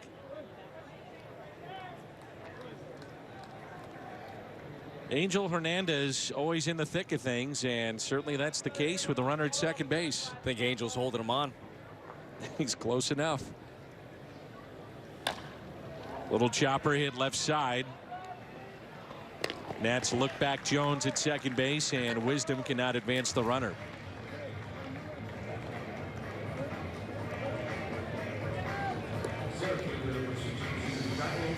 Jairo Munoz will be the batter. John Mozeliak, for those of you that maybe you're just tuning in, talked about Munoz being one of the big surprises in camp. They knew he could play, but with his versatility, they showed he's a big league player at multiple positions. Well, said he was the most versatile guy that they had, and I don't know if that was the thought when they ended up making the trade. It was him along with Max Schrock for Stephen Piscotty, and they knew that he was projected as a fairly good middle infielder, could play the corners for you. I don't think they knew about the outfield until they had to. They thrust him out in the outfield. There was a late scratch. He ends up hitting 2 bombs in the same inning. I believe it was against the Orioles, was it not? It was. Two home runs in the same inning, and found himself in the lineup for the most part from there on out. Sometimes that's the beauty of spring. All you need is an opportunity. All you need is a chance, and some guys will make something magical happen, and that's what Jairo Munoz has done. 3 home runs, .339 average. has driven in 10. Here's a 1-1 pitch. Yesterday, one of the first times that we've seen him go hitless in a game down here in spring training. I'm not taking the blame for that. My first time Brad down here. Thompson shows up and he goes 0 for 4. Well, did come back from a 6-0 deficit. That's true. I'll have you remember. And a walk-off. 2-2. You talk about excitement and nerves. Can you imagine Munoz? I mean, in a couple of days, he's going to have his first Major League opening day. It's going to be in New York City against the Mets. And then the following week, he'll be at Busch Stadium to be a part of that. And we all know how great opening day is there. There will be some emotions for Jairo Munoz. A strikeout of Munoz. And it brings in Adolis Garcia.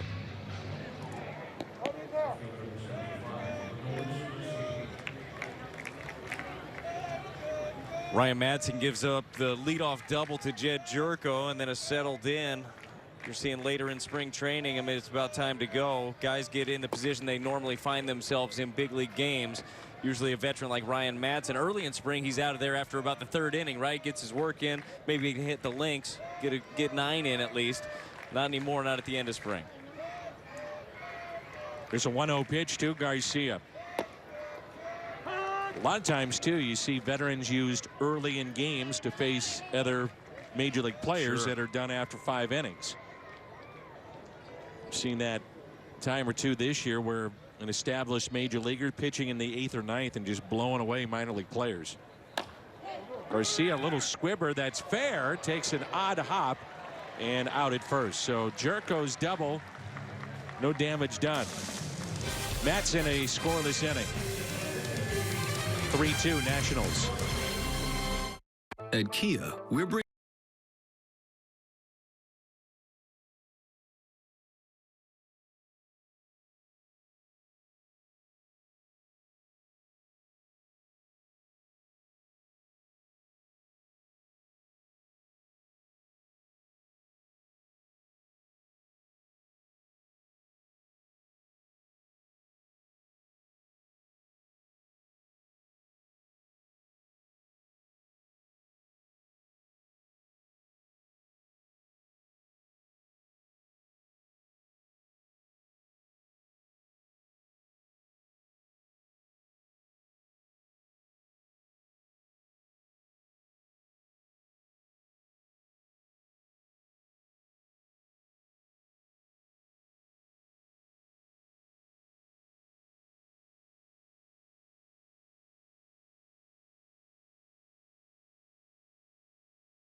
Syndergaard and Carlos Martinez.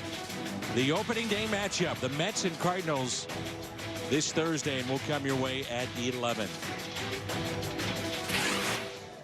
Sam Tuivailala, who has closing experience in the minor leagues. He is out of options, and Cardinals certainly don't want to see that big arm go away. His numbers a year ago, and he could be a weapon out of the pen. He really could. And while we did talk to John Mozeliak earlier about the guys who might get the first cracks at closing, and he mentioned Leon. Get a base hit up the middle right there. You mentioned Leon, he mentioned Tyler Lyons. Sam Tuivailala has closed out a lot of games in the minor leagues. He's got that big arm. He could profile as a guy that might be a fit for you in the 9th inning if need be. Adrian Sanchez with the base hit, 1 pitch, and a man at first. 3-2 our score. Brad Thompson, Dan McLaughlin with you. Ryan Shapiro is our producer. Tom Mee, our director. There's Daniel Johnson. This is our final telecast of the spring. We will not head north of the border with the club. Next telecast will be Thursday, and all the great men and women of our crew, we thank them for their hard work down here in spring. Setting up back and forth, whether it be here or over at Roger Dean Stadium. Great job. Fun to be with and makes it very easy for us.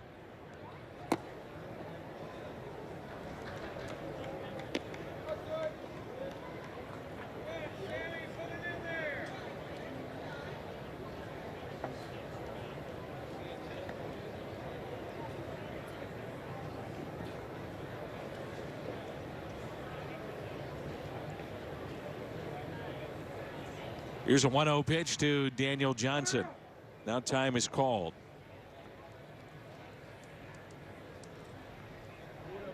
Dan, you mentioned a second ago Sam Tuivailala is out of options. So, I mean, oftentimes you see roster moves in spring training made because of sometimes contractual obligations, right? You have certain situations. Maybe it is a guy that is out of options and he ends up making the team because of that. Not necessarily the case with Sam Tuivailala. He's had a good spring. He was great last year when the team called him up, and he's earned every bit of this. The out of options thing, I think even if he has options, Tui's a part of this ball club. I agree. And then the business side of it is you just don't want to say goodbye to a big arm that could be a weapon in your pen. And he's got a big arm. Well, you know that he'd be snatched up right away. He'd be stashed in somebody's bullpen, or not even stashed. He'd be probably getting big-time innings for somebody else. The Cardinals, we've hit on it a ton, and I know you've hit on a lot this spring. There is so much depth. There are so many good arms, and if there's a need, as Mo said earlier on the broadcast, they're a phone call away. Here's a 2-0 pitch to Johnson. Popped up and a souvenir. Mo said last year the one player that he got called upon or called about the most at the trade deadline was Sam Tuivailala. He said that was a player where a lot of teams had interest, and he said sometimes when you get that other set of eyes watching your own people, makes you maybe reevaluate or take a harder look at just how good that player may be. You always want to know how other people value what you have, right? And the trade deadline, that's a good time to find out. It's Kisner at first. Mejia is at second base. Tovar at short, and Wisdom at third. Kisner showing off a little of that versatility that we talk about so much. The 2-1 pitch to Johnson. Ground ball, could be 2. Out at second. Oh, what a turn. It's a double play. The hands up the middle there are quick. Both Mejia and Tovar. First baseman, number 61. That duo right there has got a chance to make a pitching staff very happy in Memphis this year. And at the big leagues at some point, once again, just more depth. It's the stuff like that. The last couple of years, and Mo had talked about this being a sticking point for the Cardinals here recently, the defensive issues that they've had. Look, guys like this are there. They're ready. And we've seen guys like Colton Wong and Paul DeYoung make major strides last year. I'm excited to watch them work together for the full season under the tutelage of Jose Oquendo. I think you're going to see those guys make strides as well. Chris Dominguez at the plate. It's a high fly ball out to deep left. This may carry, and it's gone. Third home run hit by the Nationals today. That makes it a 4-2 Washington lead.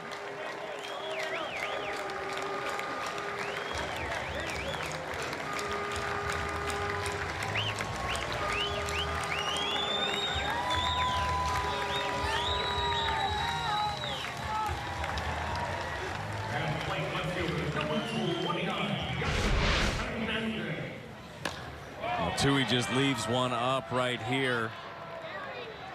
And we've seen a little bit of damage. That was into the wind, still carried enough, got a good piece of that one. This is Yadiel Hernandez. 4-2 our score with 2 outs here in the bottom of the 8th.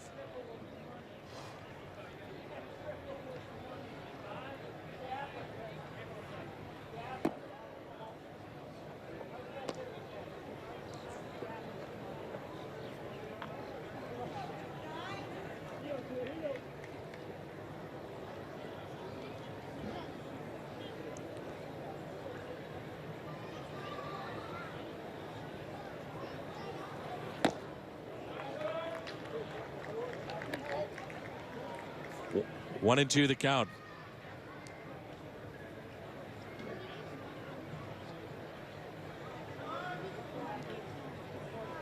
Cardinals announcing today Adam Wainwright does not go north with the club.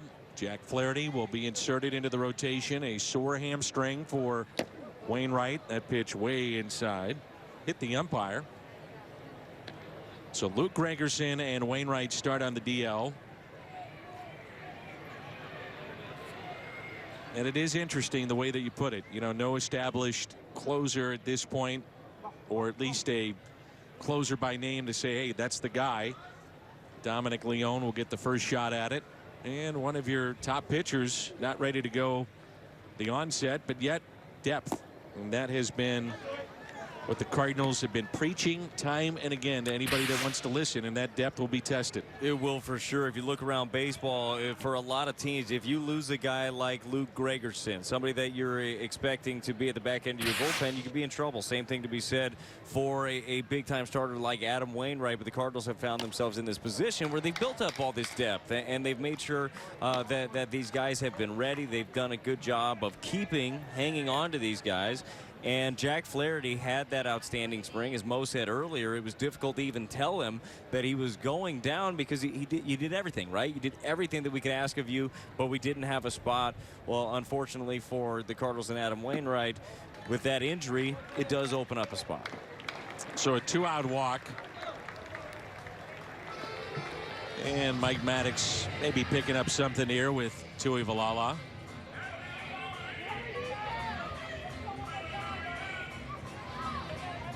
What are your concerns? What are your positives going into Thursday afternoon against the Mets? Well, just overall with the ball club, I think that this lineup, and we've had a chance to see it here recently, I believe that they're going to put up runs. I mean, they're going to score. You got guys that are going to get on base, see a lot of good things offensively. I'm just very interested to see how this all shakes out. Now, we've got the new wrinkle with Flaherty in there in the rotation as opposed to Adam Wainwright. But I want to see how the rotation stacks up. I want to see where the innings are going to end up coming from. And I'm very interested to see how this back end of the bullpen does stack up, because they have a lot of options down there. But it would be nice to find out, not necessarily a role for each guy, but you want to know what kind of ball games you're coming into. And I think that the first couple of weeks will establish that. Wilmer Difo scored the go-ahead run after he had tripled and was brought in. He's at the plate.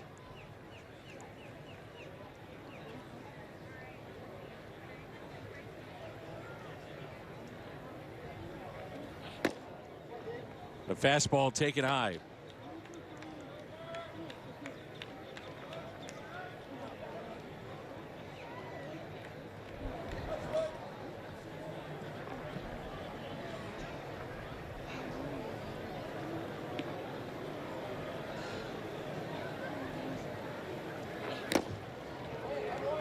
One ball and one strike.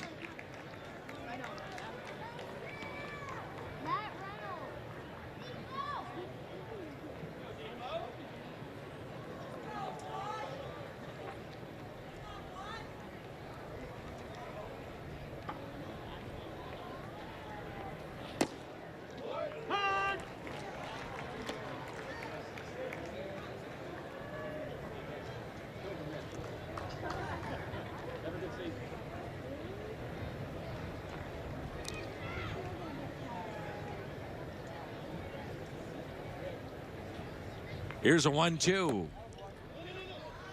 See that Tuivailala was really using that cutter a lot. He's gone away from that. More of the fastball, curveball. The curveball got a lot better for him last year, too. He got more confident using it. We saw him use one here to get back into the count to make it 1-1. And the cutter can be a great pitch, and we're seeing it right now. It's kind of like the hot thing. Everybody wants to have a cutter. The only problem with the cutter is if you don't have a great feel for it, it can easily turn into a BP fastball. So you've got one that has a few miles an hour off of it that's just kind of spinning up there. It's trouble for sometimes, especially if you fall in love with it. It can really be trouble for you. It can be very effective for a lefty or to a lefty, right? You throw it off the plate, just not trying to throw it for a strike. But when you try to steal a strike with it when you're not comfortable, you might get into some trouble. Some trouble here for Tuivailala. Back-to-back walks after the home run. The shortstop, number 19, Matt Reynolds. It brings in Matt Reynolds. So 20 pitches now for Tuivailala. No one throwing yet in the Cardinals' pen. 4-2 our score.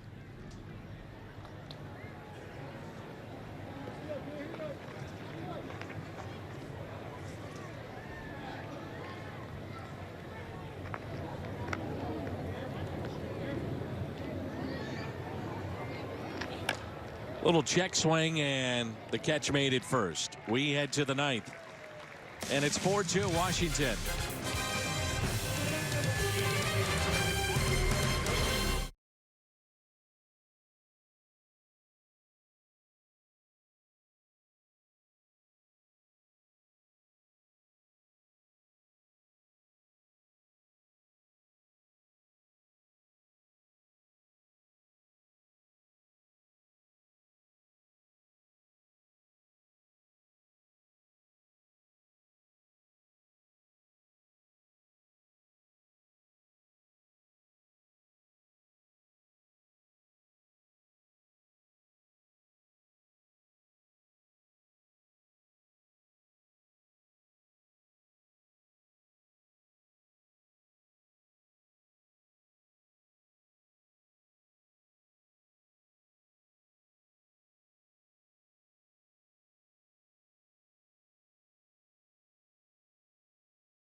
Budweiser. Wherever legendary MLB moments happen, Budweiser will be there. A beautiful day here in Jupiter. 4-2 our score. And along with Brad Thompson, I'm Dan McLaughlin. Gott is the new pitcher for the Nationals. Andrew Kisner has had a very good camp. He's played third base, first base. He can catch, and he's shown he can hit. First pitch, ground ball, hit to short. One away. We turn to our Budweiser player of the game, Stephen Strasburg. And at times today, he was absolutely dominant, Brad. He really was. You see the highlights here. You see all the punch outs on the changeup. Had a good breaking ball going. And look, this is what we've come to expect out of Stephen Strasburg. 10 punch outs in his 5 2/3 inning. That's a great final tune-up for Stephen Strasburg. Here's Randy Arozarena.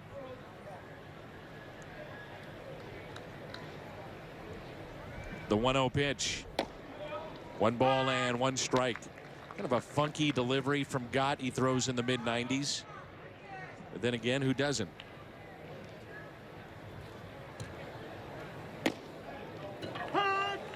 That one drops in for a strike. Nice breaking ball right there from Gott. You see this delivery. He's got a little hitch, and that giddy up almost jumps at you a little bit. Hitting is all about timing, right? When you have somebody that kind of messes up your timing a little bit, especially in a short stint, that can throw you off. 2 quick outs.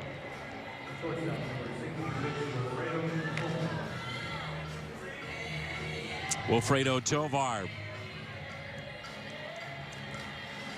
Well, this will wrap up spring training for us on Fox Sports Midwest. Again, thanks for joining us all February and March.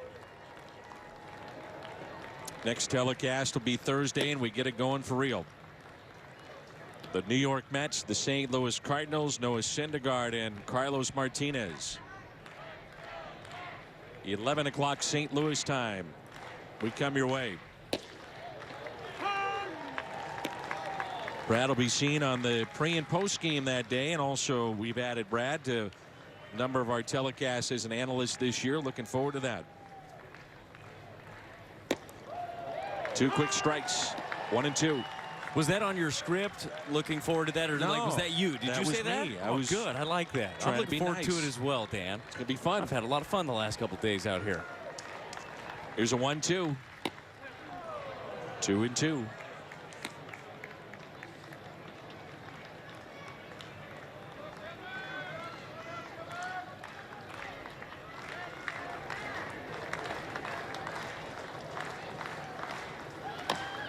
Little chopper to short. This should do it. Nationals hold on for a 4-2 win. And we say goodbye from Florida. We'll wrap it up in just a moment. Cardinals head to Montreal for 2 exhibition games, and then Thursday, let's get it on. The 2018 regular season. 4-2 our final.